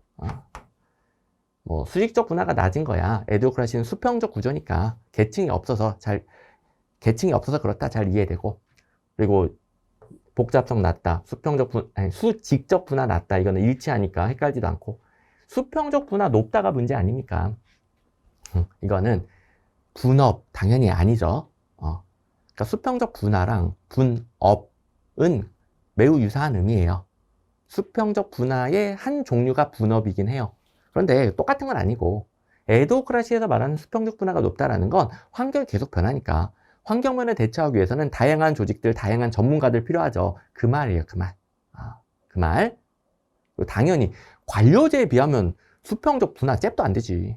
분업을 기본으로 하는 관료제에 비하면 에도크라시 수평적 분화 잽도 안 돼요. 그런데 이건 관료제랑 비교한 내용이 아니라 수직적 분화는 낮은데 그에 비해 환경변에 대처하기 위한 여러 조직, 여러 전문가를 가지고 있어야 되니까 수평적 분화는 높다. 이렇게 비교하는 거 아니겠습니까? 그래서 이해도 다 했고 워낙 강조해줬으니까 너무 반가웠던 문제. 게다가 이거 2번 헷갈렸어도 형식주의나 공식성이 얽매이지 않는다. 상황에 따른 탄력적 대응 규칙 최소화, 상황에 대한 신속한 대응, 뭐 탄력적이든 신속한이든 문제 해결의 전문성을 가진 사람들 중요하다. 이런 것들이 아마 에도크라시의 기본이니까 1, 3, 4번을 찍을 수는 없는 거잖아요. 1, 3, 4번을 찍었으면 에도크라시 자체를 잘못 이해한 거잖아요. 그러니까 뭐 2번 찍을 수밖에 없는 문제고. 그래서 뭐 저한테 피터하게 설명 들었던 분들이야 뭐 여러분들 입장에서는 귀에서 피 나오게 설명 들었던 분들이야 반가웠다는 것이지, 그렇다고 뭐 설명 안 들었어도 다 맞춰야 되는 문제입니다. 기출문제에도 어디 갔니? 수평적 분화는 높은 반면 수직적 분화는 낮다.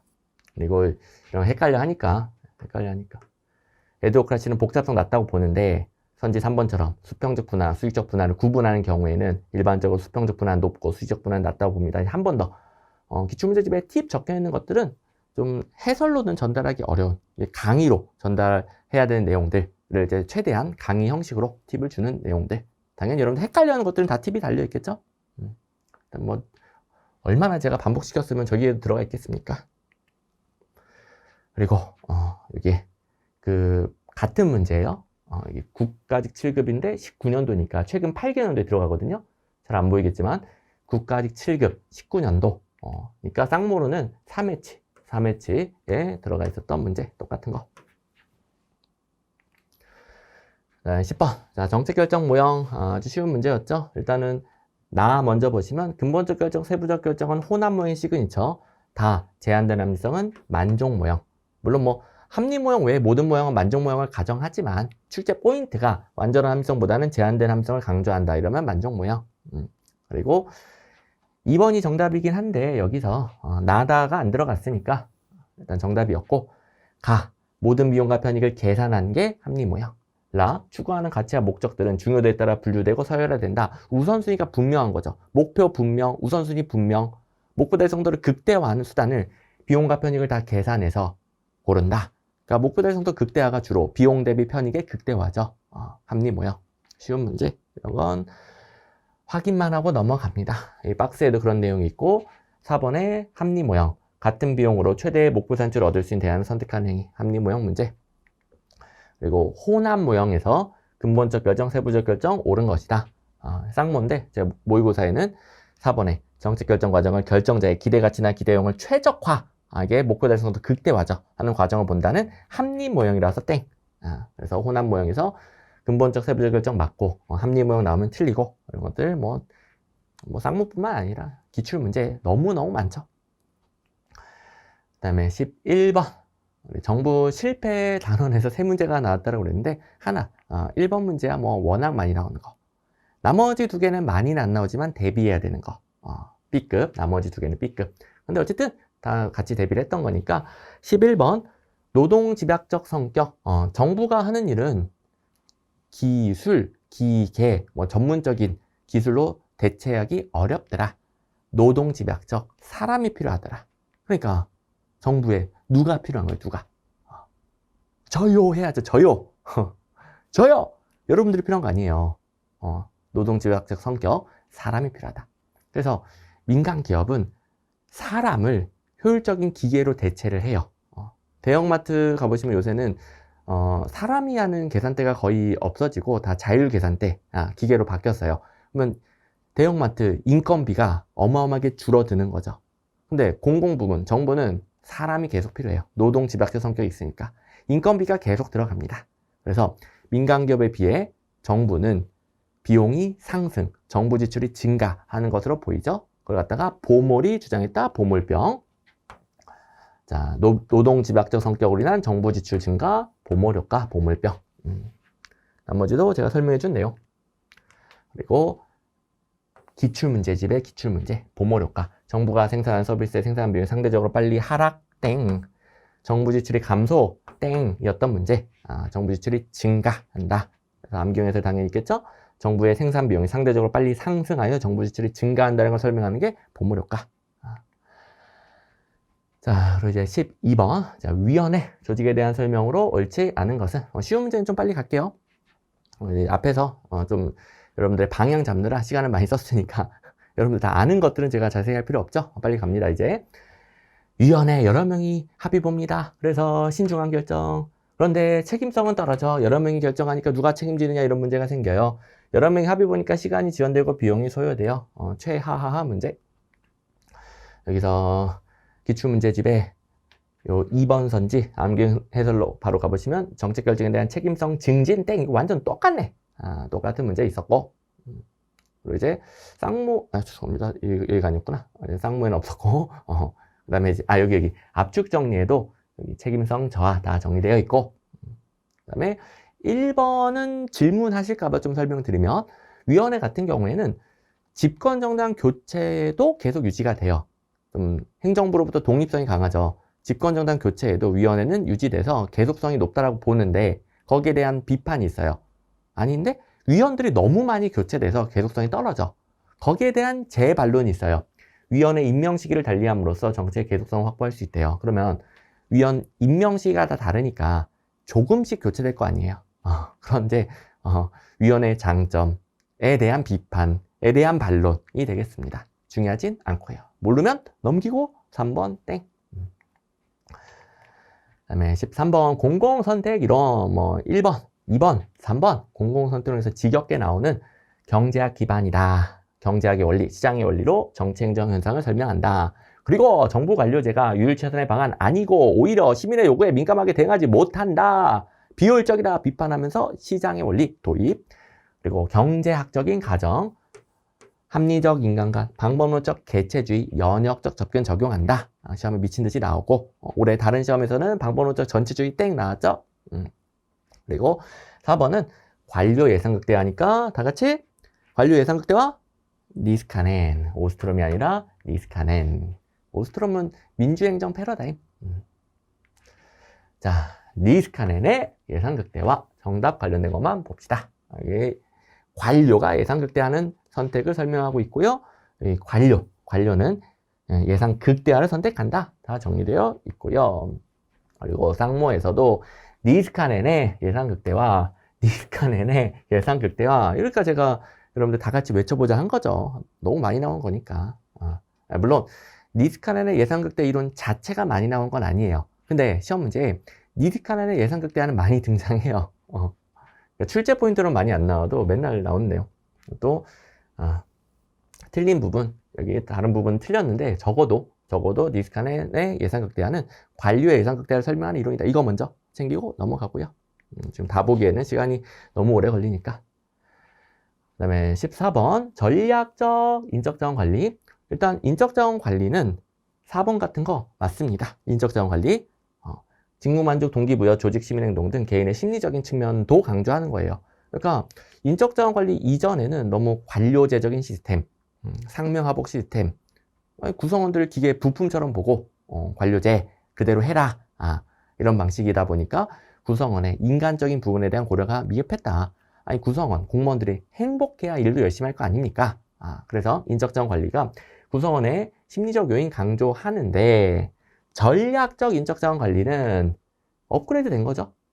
인적자원 관리 활동이 조직의 전략적 목표 달성을 연결돼야 된다는 거예요. 그래서 자 보세요. 둘 다 해야 돼요. 둘 다. 전략적 목표 달성을 위해 개인적 요인을 희생시킨다? 땡. 혹은 전략적 목표 달성 말고 개인적 요인을 강조한다? 땡. 강조한다? 땡. 둘 다 연결돼야 된다. 연결. 1번 조직의 전략 및 성과와 인적자원 관리 활동의 연계. 여기 다 정답이 있네요. 연결이 돼야 되는 거예요. 연결. 그래서 목표 달성 중심, 성과 중심이에요. 장기적 관점에서 조직의 전략, 그러니까 조직의 목표 수립하고요. 그 목표, 전략 달성 가능하게는 인적 자본의 육성. 그러니까 여기 지금 1, 2, 3번은 다 똑같은 말 하고 있어요. 인적 자원 관리 활동이 조직의 목표 달성에 기여해야 된다이지 그냥 개인의 심리적 측면을 강조한 대로 끝나버리면 안 된다는 거죠. 제가 아까 두 가지 땡 예시 들었죠? 앞에 건 기출문제 있고, 그다음에 두 번째가 여기 또 출제가 됐고, 그다음에 이거야 뭐 다 배우고 기출문제 있는 거니까 지워서 풀어도 되겠고, 전략적 인적 자원 관리에 대해서 장기적이며 목표 성과 중립적으로 인적 자원을 관리한다. 조직의 전략 및 성과 인적 자원 관리 활동 간의 연계에 중점을 둔다. 인사 업무 책임자가 조직의 전략 수립에 적극적으로 관여한다. 이렇게 똑같은 문제가 있었나 싶으면 안 되겠죠. 기출문제 있는 것들은 빠삭하게 파악이 돼 있어야 방금 전 문제 기계적으로 푸는 겁니다. 그리고 이 문제가 개인의 욕구를 그냥 희생한다 땡. 그냥 희생은 아니고 그렇다고 개인의 욕구만 강조도 아니고, 그 다음에 조세 지출. 자, 1번 어렵죠? 1번 어려워요. 하지만 헷갈렸어도 2번 비과세 감면 공제가 조세 지출의 형태. 3번 정부가 실제로 지출하지 않고도 지출과 유사한 효과. 그쵸? 세금을 덜 받는 거잖아요. 그러면 원래 받아야 될 세금을 덜 받는 거니까 받고 지출하는 것과 유사한 효과가 있다. 뭐 예를 들어서 기업들에게 100만 원 보조금 주는 거랑 100만 원 세금 덜 내도 돼. 효과는 비슷하겠죠? 그래서 이게 조세상의 특혜란 말이에요. 세금을 덜 받도록 하는 거니까, 그러니까 덜 내도록 하는 거니까 감추어진, 숨겨진 보조금이다. 이런 뭐 평가, 비판 좀 받는 제도죠. 숨겨진 보조금. 그래서 직접 지출인 보조금과 유사한 효과가 있는데 그게 너무 가시성이 떨어진다, 숨겨져 있다, 이런 평가를 받습니다. 2, 3, 4번은 모르면 큰일 나는 내용이죠. 강의 시간에 워낙 자세히 배우니까 기출문제집에도 많고. 자, 어디 갔지? 4번에 세금 자체를 부과하지 않는 비과세도 조세 지출의 방법입니다. 볼 수 없다 해서 땡이었던 문제고요. 또 암기용해설 보시면 비과세, 세액, 공제, 세금 감면 등 조세 지출의 대표적인 방법 아닙니까? 그리고 3번에 직접 보조금과 대비해 눈에 보이지 않는 숨겨진 보조금이라고 이해할 수 있다. 이런 것도 많고. 그리고 한번 지우고 갈까요? 3번에 보조금과 같은 경제적 효과, 직접 지출, 보조금과 유사한 효과가 있다. 기출문제집에 있었던 문장, 모든 강의에서 배우는 문장들 지워서 1번 고르면 되는데, 근데 그 1번도 기출문제 있어요. 물론 제가 강조하진 않았어요. 안 중요해. 근데 있긴 있어요. 보니까 여기 조세 지출의 주된 분류 방법은 세목별 분류죠. 세목별. 물론 이제 저도 이거 안 중요하다고 그랬어요. 그냥 그런갑다 하라고 그랬어요. 세목별 분류인갑다까지 공부하라고 그랬죠. 뒤에는 틀렸고, 여기까지는 제가 맞다, 헷갈릴까봐 여기다가 우리나라에서 조세 지출의 주된 분류 방법은 세목별 분류이며 끊어 읽으라고, 헷갈릴까봐 여기서 끊고 여기까지 맞다. 맞다, 여기다 설명해 놨고. 그리고 암기용 해설에 취소선은 매우 정교하게 그어져 있기 때문에 취소선이 그어져 있는 부분만 틀린 거예요. 당연히 앞에 건 맞는 거죠. 조세 지출은 세목별 분류다. 조세 지출은 세목별 분류다. 지출 항목별이 아니라 지출 항목은 무엇을 구매하는 거잖아요. 품목. 세목은 예를 들어 무슨 교육세의 조세 지출 이렇게, 소득세의 조세 지출 이렇게, 세목 전혀 다른 거잖아요. 그죠? 뭐 그걸로도 풀 수 있는데 그건 중요한 건 제가 아니라고 그랬어요. 근데 이제 나왔네. 당황하지 말고 2, 3, 4번 지어서 풀면 되겠고요. 근데 그만큼 기출문제에 웬만한 거 다 있다라는 걸 강조하게 말한 겁니다. 자, 그리고 16번 셀리스버리는 이런 식으로 처음 나오긴 했습니다만 우리 정책 유형에서 자율 규제는 셀리스버리에만 있으니까 표로 다 정되어 있으니 여러분들 쉽게 판단했을 것이고, 일단 먼저 보시면 비용은 다수의 분산, 편익은 소수에 집중되는 윌슨의 규제정책 모형은 고객지향적 정책, 고객정책. 그래서 뭐 이 중에 고르면 되겠고, 이제 A, B 중에서는 잘 보시면 셀리스버리를 까먹었다 하더라도 요구 패턴, 결정체제 잘 모르겠지만, 자, 이런 거 저도 다 안 가르쳐 줬습니다. 저는 다 가르쳐 줬다 안 해요. 왜냐면 그러면 여러분들 합격을 방해하는 거니까 절대로 행정학의 모든 거 다 가르쳐 주는 것도 불가능하고, 이론 강의 한 300강 되들 수도 있어요. 불가능하고, 그래서도 안 돼요. 여러분들 합격을 방해하는 거니까. 그래서 제가 안 가르쳐 준 것들 시험에 나올 수 있음. 행정학범위 무한정하니까. 그래서 저는 뭐 무조건 다 가르쳐 줬어요. 그런 거 아니고, 안 가르쳐 준 건 안 가르쳐 줬다고 말해요. 저는 무조건 다 데이터 보여주고, 무조건 솔직해요. 무조건. 절대 여러분들 속이거나 기만하는 게 없어요. 안 가르쳐 줬어요.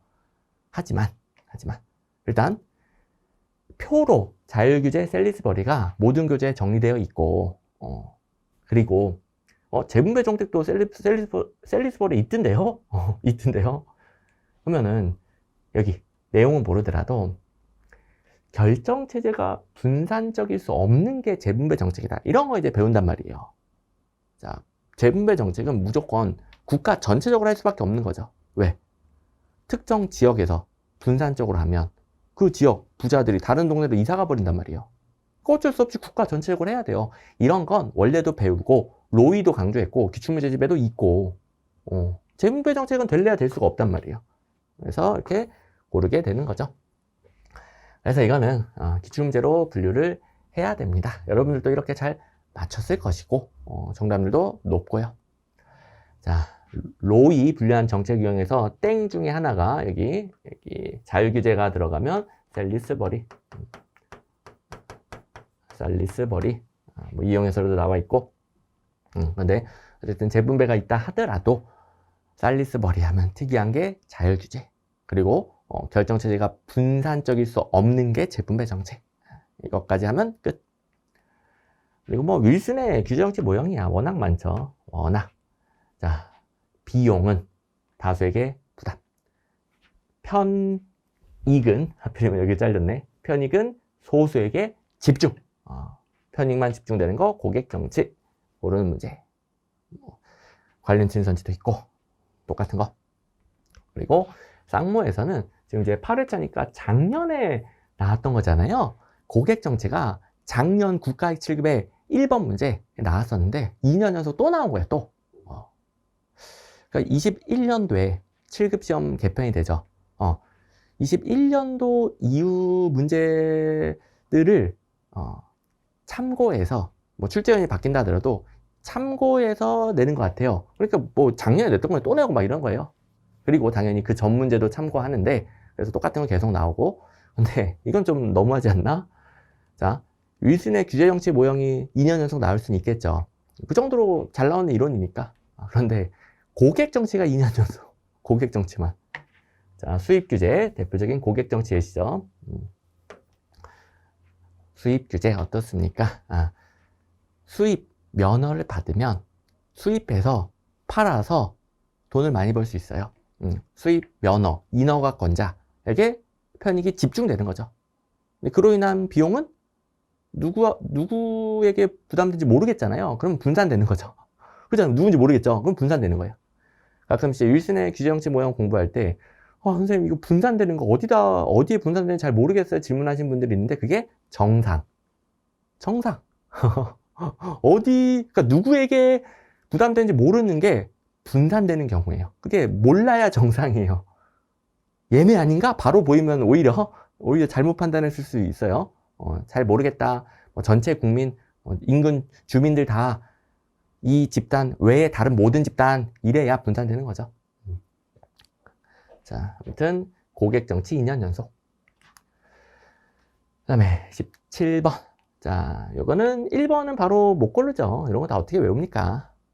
못 고르는데 2번에 국가공무법상 종교 중립의 의무. 모든 강의에서 배우고 기출문제집에도 있고 공직자윤리법은 제가 두 문자로 따졌죠. 2등 공주, 주식의 매각 또는 신탁, 선물의 신고, 2등 공주 선퇴, 이해충돌 방지, 재산 등록, 재산 공개, 주식 매각 또는 신탁, 선물의 신고, 퇴직공제 취업 제한, 공직자윤리법이다. 제일 잘 나오니까 꼭 외워둬야 된다.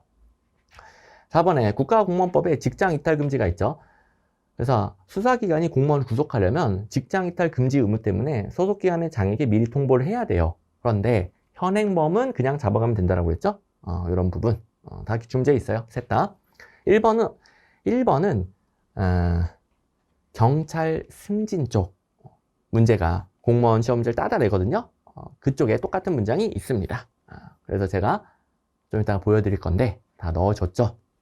근데 1번 바로 못 골라도 돼요. 이거 어떻게 다 외웁니까? 아무리 공익자의 이해충돌 방지법이 유행이라 하더라도 제가 요령 다 가르쳐 줬죠. 앞으로 가르쳐 줄 건데 요령 거 공부하면 돼요. 국가 7급 쌍무 강의에서도 요령을 다 가르쳐 줬죠. 그 요령만 있어서 푸는 거예요.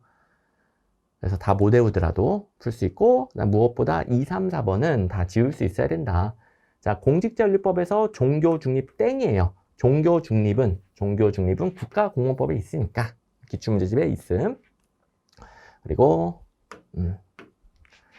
4번에 직장이탈 금지, 수사기관이 현행범에 공무원을 구속할 때에도 그 소속기관의 자에게 미리 통보해야 된다.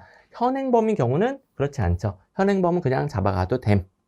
여기 있네요. 그다음에 하나가 뭐였지?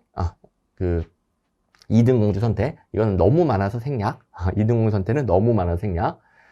자, 그리고 이제 국가직 쌍모에 21년도 이후에 공직자 이해충돌 방지법이 제정되고 좀 여러 시험에서 유행처럼 나오고 있으니까 제가 당연히 대비를 시켜줬고, 국가직 7급도 전면적인 내용까지는 아니에요. 근데 일부 반영이 돼서 앞으로 대비하세요 이렇게 모의고사를 만들어 줬죠.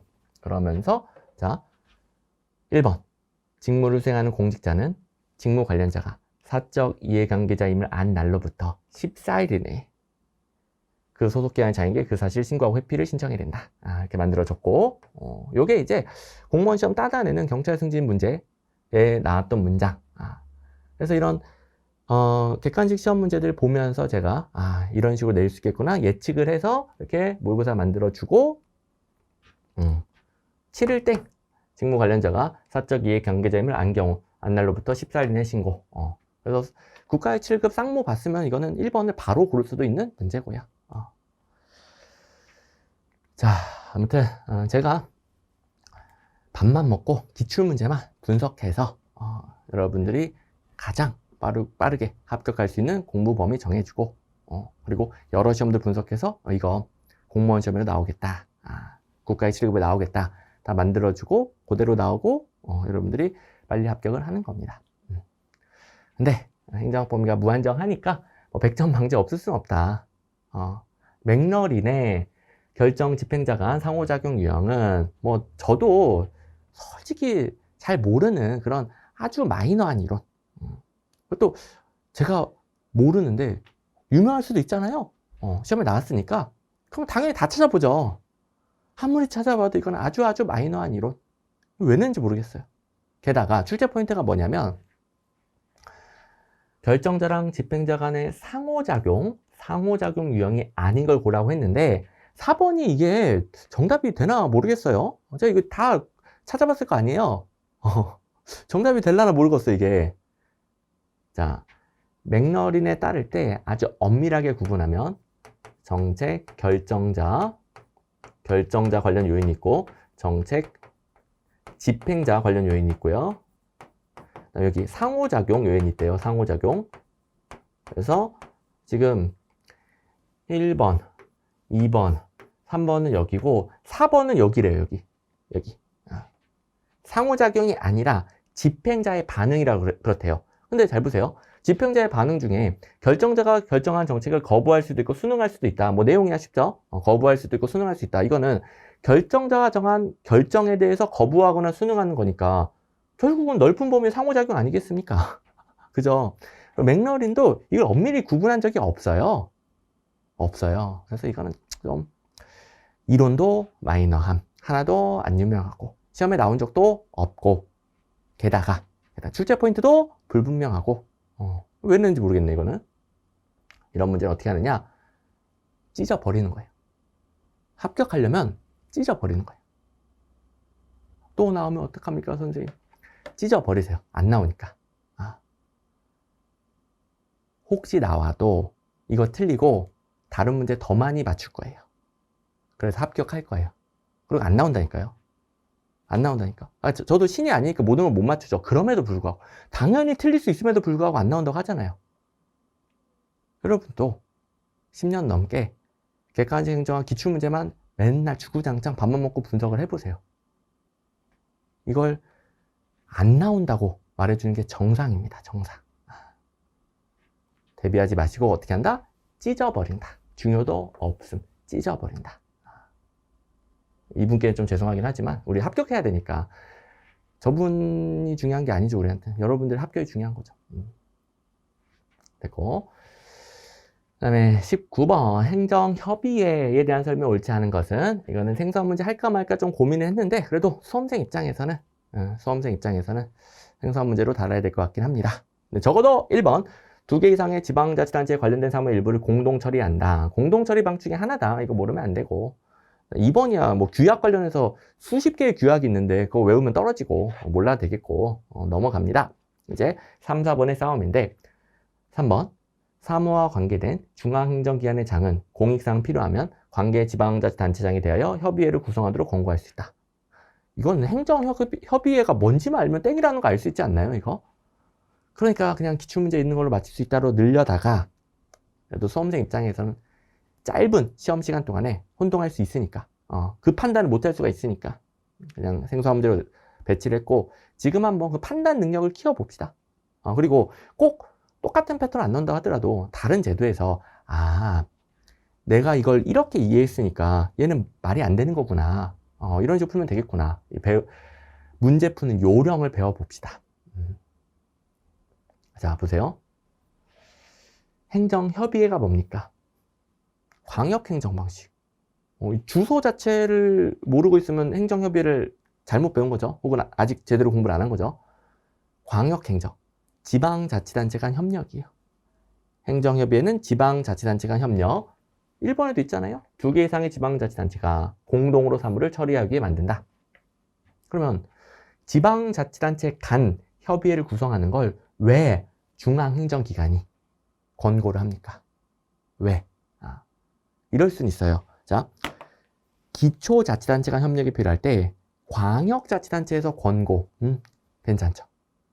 혹은 광역자치단체 간 협력이 필요할 때 지방자치를 담당하는 행정안전부 장관이 권고. 말이 되죠. 근데 행정안전부 장관도 아니고 그냥 중앙행정기관장은 말이 안 되죠. 왜? 도대체 네가 뭔데? 왜 지방정부 간 협력에 관여를 하는 건데?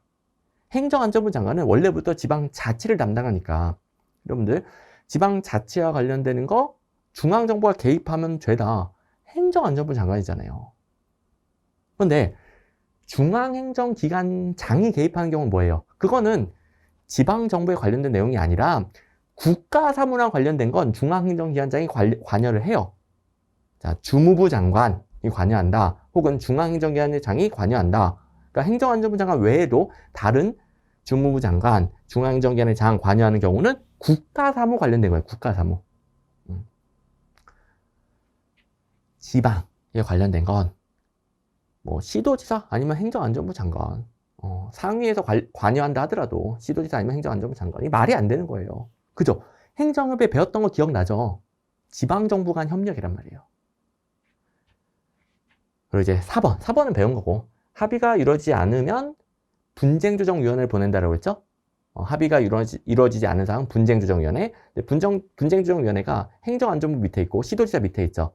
그래서 행안부 장관 또는 시도지사에게 보낸다도 같은 말.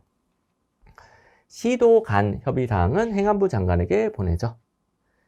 시군구 간 협의사항은 시도지사에게 보내고. 이건 다 배운 거. 그래서 2번 모르겠다. 1번, 4번 배웠다. 그러면 이제 2번, 3번을 비교한단 말이에요. 2번 규약에는 운영과 사무처리에 필요한 경비의 부담이나 지출 방법 당연히 포함되어 있지 않을까요? 협력해야 되는데 경비 부담, 지출 방법 이게 없으면 어떡합니까? 같이 협력할 거면 비용도 같이 협력을 해야죠. 당연한 것 같고, 그에 비해 3번은 말이 안 되고, 이렇게 풀면 되는 문제. 그러니까 다시 아는 거 소거한다. 모르면 고민하지 말고 바로 건너뛴다. 모르면 건너뛴다. 4번 아는 거다 소거하고, 2, 3번 2개 남았잖아요. 비교해서 가장 정답을 고른다. 4개 비교하는 거 어려워도 2개 비교하는 거 쉽다고요. 또 행정협의가 뭔지 아니까 비교가 되는 거죠. 행정협의회상 2번 당연히 맞는 건데 3번 이상한데? 3번 골라야지. 이렇게 푸신 분들이 있을 것이고, 너무 잘한 거고, 이렇게 대처를 못했던 분들은 앞으로 이런 식으로 대처를 해주시면 되겠습니다. 자, 둘 이상의 지방자치단체가 사무 공동 처리하는 광역행정에 해당하는 게 행정협의회. 이 주소 흔들리지 말라고 기출문제 하나 띄워놨고요. 그리고 이 문제에 지방자치상호관이나 지방자치단체장 상호관, 약간 지방정부관이에요. 조정할 일이 있을 때 행정협의회에서 합의가 이어지지 아니한 사항에 대해서는 행정안전부에서 조정을 해요. 이게 중앙분쟁조정위원회죠. 어쨌든 시도가는 행정안전부로 간다. 관련된 문제도 있고.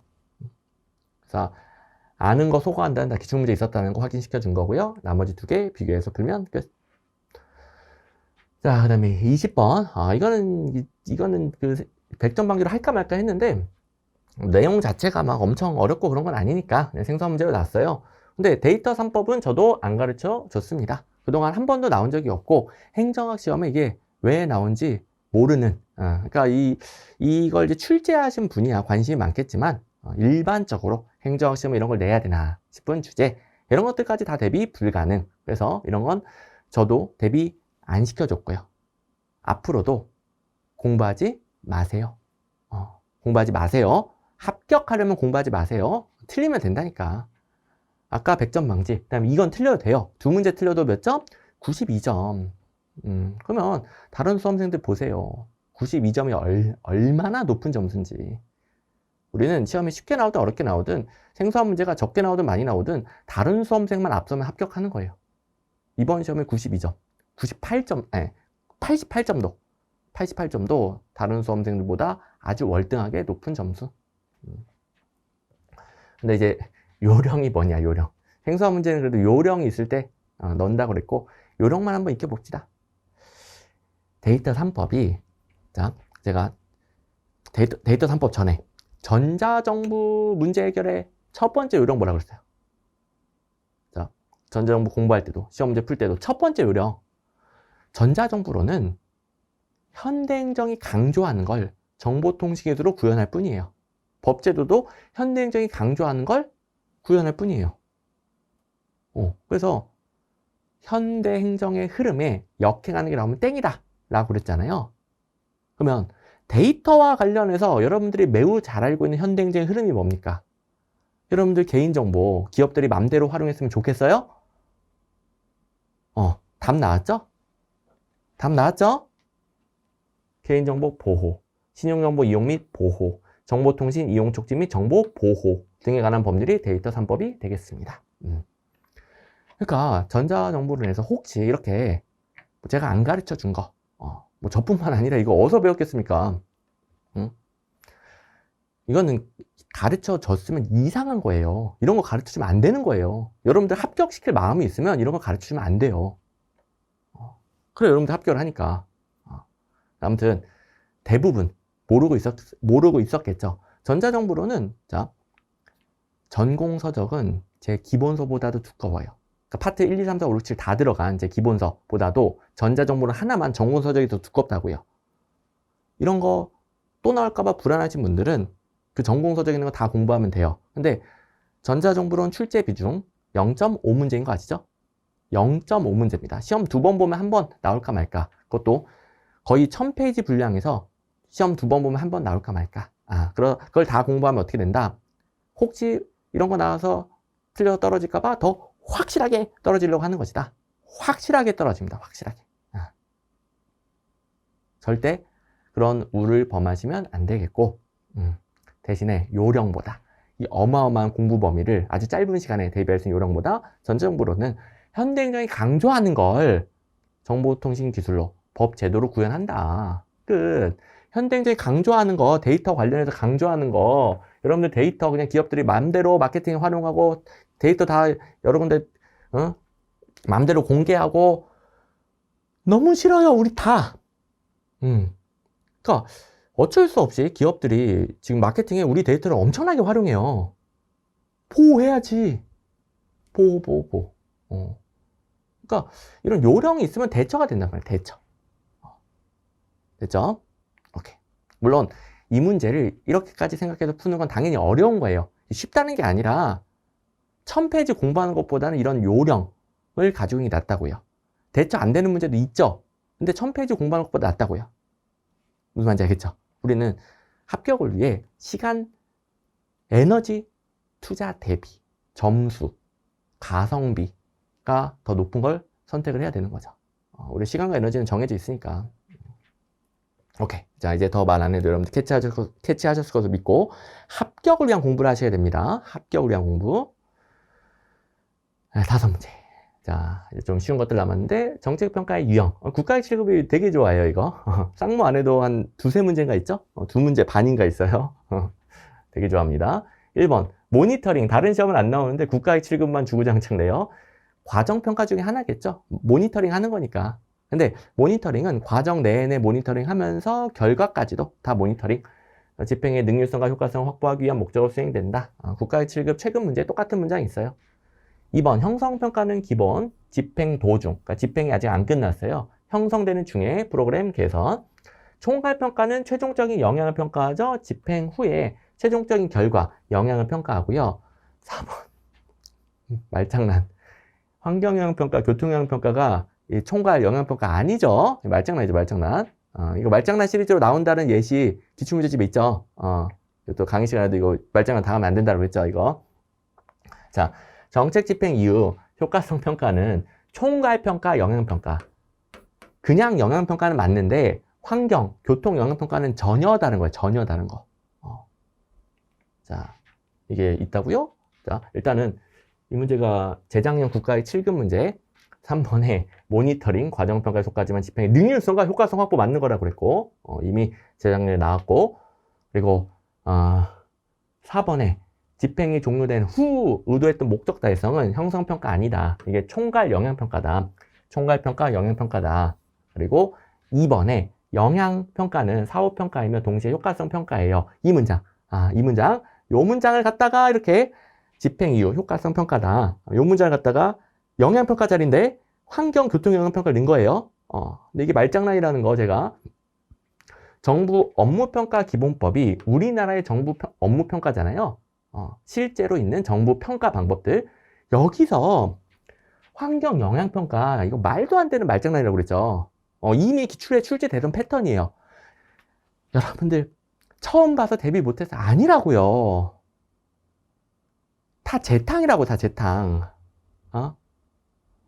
그러니까, 최근 출제 경향이 바뀌었어요. 이런 거는 최근 출제 경향이 바뀌었으니까 행정 어떻게 공방 바꿔야 돼. 이런 거는 과거 기출문제를 몰라서 하는 소리예요. 다 재탕이라고요, 재탕. 정부 업무평가, 기본법상 정부 업무평가가 우리나라 그러니까 정부 정책 집행 효과를 평가하는 정책평가 관련된 법인데, 정책평가에서 환경영향평가 말장난 땡. 환경영향평가는 정책하기 전 환경에 대한 영향 분석한다. 교통영향평가 정책하기 전 교통에 대한 영향 분석한다. 정책평가가 아니에요. 또 이렇게 이 패턴 이번 시험에 처음 나왔다고요? 재탕이라고요, 재탕. 그러니까 제발 여러분들 최근 시험 문제는 어떻게 나오며 기출문제만으로는 안 되고 이런 걸 대비해야 되면 그런 것 좀 쏙지 말라고요. 다 기출문제 있었던 건 재탕하는 거니까. 그러니까 그걸 여러분들이 못 배우고 시험장 가면은 새로운 거 나왔네. 어떡하지? 기출문제만으로 안 되면 어떡하지?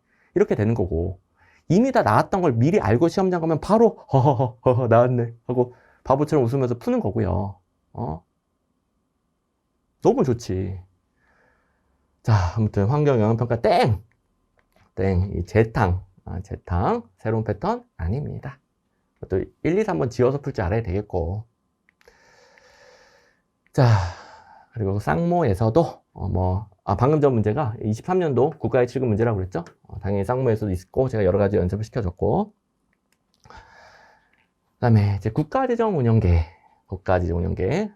요것도 이제 생소한 문제로 할까 말까 고민했던 문제인데, 수험생 기준으로는 1번, 2번이야 다 배운 내용이야 지울 수 있겠지만 3번, 4번은 조금 어려울 수 있습니다. 1번, 2번이야 국가재정운영계획을 이해하면 끝이죠. 생략할게요, 이거는. 중장기적 관점의 5년짜리 계획. 또 매년 짜죠. 5년짜리지만 매년 짜죠, 매년. 1년 지나면은 4년치는 그대로 두고 추가되는 1년 또 짜죠. 이렇게. 어쨌든 각 중앙관세의 장은 재정 지출을 수반하는 중장기 계획을 수립하는 때에는 미리 기획재정부 장관과 협의를 거친다. 말이 되죠. 국가재정운영계획은 애초부터 중앙정부의 재정운영계획이고 각 중앙관세의 장과 기획재정부 장관이 협의해서 수립한다. 말이 돼요. 그런데 4번 지방자치단체의 장. 물론 지방자치단체도 국가의 재정지원에 따라 수행되는 사업이 있죠. 국가적인 목적이니까 국가재정운영계획 관련된 거 있을 수 있겠구나. 그런데 아까 문제에서 국가가 지방을 통제할 때는 중앙행정기관이 등장한다고 했죠. 자, 아까 행정협의 문제에서 이 구조를 알면 다 똑같은 거예요. 지방정부 간 관계는 행정안전부 장관이 관리하는 건 괜찮지만 다른 각 중앙관세 장, 중앙정기관의 장, 주무부 장관 아니라고 그랬고, 다 같은 말이에요. 아니라고 그랬고, 그 다음에 여기서는 국가적인 목적으로 지방정부에게 뭔가 시키는 거죠. 이럴 때는 중앙행정기관장이라고 그랬죠. 각 중앙관세의 장. 이럴 때는. 그죠? 이 구조를 알면 또 이상하단 말이에요. 바로 기획정부 장관 이상하단 말이에요. 됐죠? 어쨌든 이게 수험생 입장에서는 이게 바로 판단하기 어려우니까 생소한 문제로 배치를 했고, 그런데 마찬가지로 1번, 2번 소거한다. 3번, 4번 비교를 해보는 거예요. 중앙정부에서 각 중앙관세 장과 기획정부 장관의 협의. 말이 되죠. 3번을 틀렸다고 하기에는 이건 너무 당연한 거 아닙니까? 재정 관련해서 각 중앙관서 기획정부 장관 협의. 어떻게 틀렸다고 합니까, 이걸? 틀렸다고 할 수가 없으니까 4번 틀렸다고 해야지 어쩌겠습니까? 이렇게 푸신 분들 있을 거고요. 자, 그리고 여기 이제 넘어갈 건데 국가재정 운영계획에 대해서 기본적인 내용들은 강의에서도 배우고 기출문제도 있고, 그 다음에 23번 맨날 지겹게 나오는 특별지방행정기관 출제 패턴. 특별지방행정기관은 중앙행정기관 소속으로 국가사무하러 지방에 오는 거죠. 국가사무하러. 자치사무가 아니라. 이거 좀 그만 냈으면 좋겠네. 너무 지겹네, 이거는. 자, 1번. 특별지방자치단체 아니고 특별지방행정기관은 중앙행정기관에 소속되어 있는 소속기관으로 지방에 국가 일을 하러 오는 행정기관이에요. 그래서 지방자치단체의 지방행정기관이 아니고 국가의 지방행정기관, 일선기관이죠. 그래서 국가사무, 전국적 통일성이나 국가적인 전문성이 필요한 업무를 합니다. 주민의 자치사무 아니고, 예시는 1000개 있으니까 외우면 안 되겠죠. 4번. 지방자치단체 기능과 유사하거나 중복되는 게 있겠죠. 비용 증가시키는 문제가 있겠죠. 지방자치단체도 있고, 위에서, 국가에서 특별지방행정기관 설치하는 것도 있고, 등등 문제점 많이 배웠고. 자, 특별지방행정기관에 대하여 바로 암기용해설 보시면 지방자치단체 행정사무 땡, 국가사무 한다. 그리고 이런 문제 패턴 여러 문제 많아요. 또 이번에 전국적 통일성을 요구하는 기능을 맡는다. 그리고 쌍모에도 어디였지? 왜 안 보일까요? 이쪽이구나. 모의고사에 1번에 지방자치단체 특별한 사무 집행 땡! 지방자치단체 사무 아니고 국가사무, 중앙정기관의 사무. 모의고사 쪽에 다른 것도 중요한데 이 패턴이 없어서 기출문제 이 패턴이 없어서 모의고사 쪽에 넣어줬고, 함께 당연히 연습해야 되는 너무 많이 나오는 패턴. 이거 지겹다. 24번 파킨슨 법칙. 이것도 정부 실패 쪽이죠. 정부 실패 쪽 세 문제 나왔다고 그랬습니다. 보물병, 정부 지출 증가, 파킨슨의 법칙. 역시 정부 규모, 공무원 수가 계속 팽창. 그래서 쓸데없이 증가한다, 팽창한다. 정부 실패 쪽. 파킨슨의 법칙은 핵심이 이거죠. 원래 업무랑 상관없이 공무원 수가 증가한다. 자, 원래 업무의 종류든 양과 관계없이 공무원 수가 증가한다. 그래서 기억 리을이 맞습니다. 부하 배정, 업무 배정 때문이죠. 본래 업무는 상관없는데 자꾸 관료들이 부하를 달라고 해서 부하를 줬어요. 부하 배정. 근데 부하가 많아지니까 부하를 관리하는 업무, 파생적인 업무는 부하를 관리하는 업무가 늘어나는 거예요. 그러니까 또 부하 달래요. 또 부하 줬어요. 그랬더니 부하를 관리하는 업무가 증가하는데요. 그래서 또 부하 줬어요. 이렇게 부하 배정, 업무 배정, 부하 배정, 업무 배정. 그래서 본래 업무는 상관없이 공무원 수가 증가한다가 파킨슨의 법칙. 그리고 니은 공무원은 금전적 효용보다는 직무에 관련된 개인적 효용을 추구한다. 덧니비의 관청 형성 모형. 디귿. 자신의 무능력 수준에 이를 때까지 승진하게 된다. 올해도 이게 국가직 9급인가요? 출제를 했던 피터의 원리. 이건 관료제 비판이죠. 자, 덧니비 관청 형성 모형. 3번 고위직 관료는 금전적 편익보다는 수행한 업무의 성격과 업무 환경으로는 효용을 증진시키는 데 더 큰 관심을 가진다. 그리고 관료제 비판에서 피터의 원리. 폐쇄적으로 관리되는 계층제 조직의 구성원은 각자의 능력을 넘는 수준까지 승진하게 되어 무능한 사람들로 보직이 채워진다. 그래서 이거 능력을 넘는 수준까지 승진하니까 그 다음부터는 피터직에 일해도 승진 못한다. 이렇게 외웠죠. 유치하더라도 생각 잘 나도록 능력을 넘는 수준까지 승진하니까 그 다음부터는 피터직에 일해도 승진 못한다. 그래서 대부분의 보직들이 무능력자로 채워진다. 그리고 정부규모 팽창. 아까 보몰병에서 나왔던 문제, 같은 문제, 리을, 파킨슨의 법칙, 공무원 수가 원래 해야 할 업무,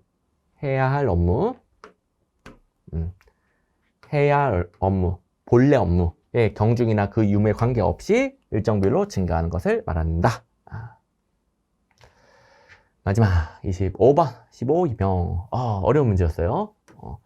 이게 좀 이번 시험이 전체적으로 평균적인 난이도라서 난이도 중 문제가 많고 상 조금, 하 조금이 있는데 흔치 않은, 그러니까 이번 시험에서는 좀 적은 비중인 상 문제. 어려웠습니다.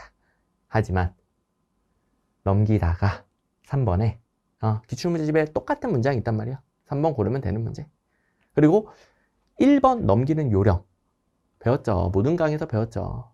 자, 대부분의 인사 규정에는 원칙이 있고 예외가 있다. 대부분의 예외가 있다고 그랬잖아요. 자, 고위공무원 단에는 직무 성과급제 연봉제가 적용된다. 옳은 거죠. 근데 모든 고위공무원 단에는 직무 성과급제 연봉제가 적용된다. 땡이죠. 예외는 있으니까. 이런 패턴이 있다 보니까. 시험문제 패턴이란 말이에요. 예외가 있는데 모두 다 항상 언제나 적용된다. 땡. 패턴이 있다 보니까 요령을 배웠죠. 시험문제 패턴 아는데 그렇다고 모든 예외를 다 공부하는 건 불가능하잖아요. 예외는 뭐 수도 없이 많아요. 모든 규정에 다 있어요. 그걸 다 외우는 건 불가능하니까 모든, 언제나, 항상 적용된다. 이런 게 있으면 일단은 넘긴다. 바로 보자마자 틀렸다고 하라는 게 아니라 일단 넘긴다. 이렇게 배웠죠? 5급 이상 공무원은 15임용 기간이 1년이 맞아요. 근데 이제 모든 이것 때문에 일단 넘깁니다. OX 판단하지 말고. 2번. 15임용 기간 중에는 공무원은 훈련을 받은 기간 동안 봉급이 지급되지 않으면 안 되죠. 공무원인데. 자, 15임용 공무원도 공무원이에요. 당연히 월급 나옵니다. 자, 15임용 공무원의 특이사항 외에는 정규 공무원하고 다 똑같다라고 그랬죠. 특이사항만 잘 기억하면 되지 나머지 똑같아요. 제가 봉급 안 준다 얘기한 적이 없죠. 봉급 줍니다. 그리고 3번, 임용권자는 15임용 기간 중에 공무원으로서 품위를 크게 손상한 행위함으로써 공무원으로서 자질이 부족하다고 판단되는 경우 15공무원을 면직시킬 수 있죠. 자, 이게 뭐 가장 유력한 내용이다. 강의 시간이든 뭐 모의고사든 또 기출문제에도 있고 제가 여러 번 설명드린 거 아닙니까? 가장 유력한 내용. 가장 헷갈리니까. 자, 직권면직 사유에 이게 있어요? 없어요? 없죠. 여러분들 직권면직 사유 다 외우고 있잖아요. 직권면직 사유에 공무원의 자질 부족 또는 근무 성적, 교육훈련 성적 부족 이게 없어요. 근데 15임용 공무원은 공무원의 자질 부족, 교육훈련, 근무 성적 부족으로도 면직시킬 수 있죠. 그래서 다른 공무원은 이 사유로 면직이 불가능한데 15임용 공무원은 가능하단 말이에요. 딱 시험지 내기 좋은 거죠. 헷갈리니까. 그래서 자주 나온다고 그랬죠. 제일 유력하다고 그랬죠. 그러면 이제 3번을 기억하신 분들은 확신을 가지고 1번 상관없이 3번 고르는 거죠. 강조해 주는 걸 잘 기억을 해야 시험장에서도 확실한 판단할 수 있어요.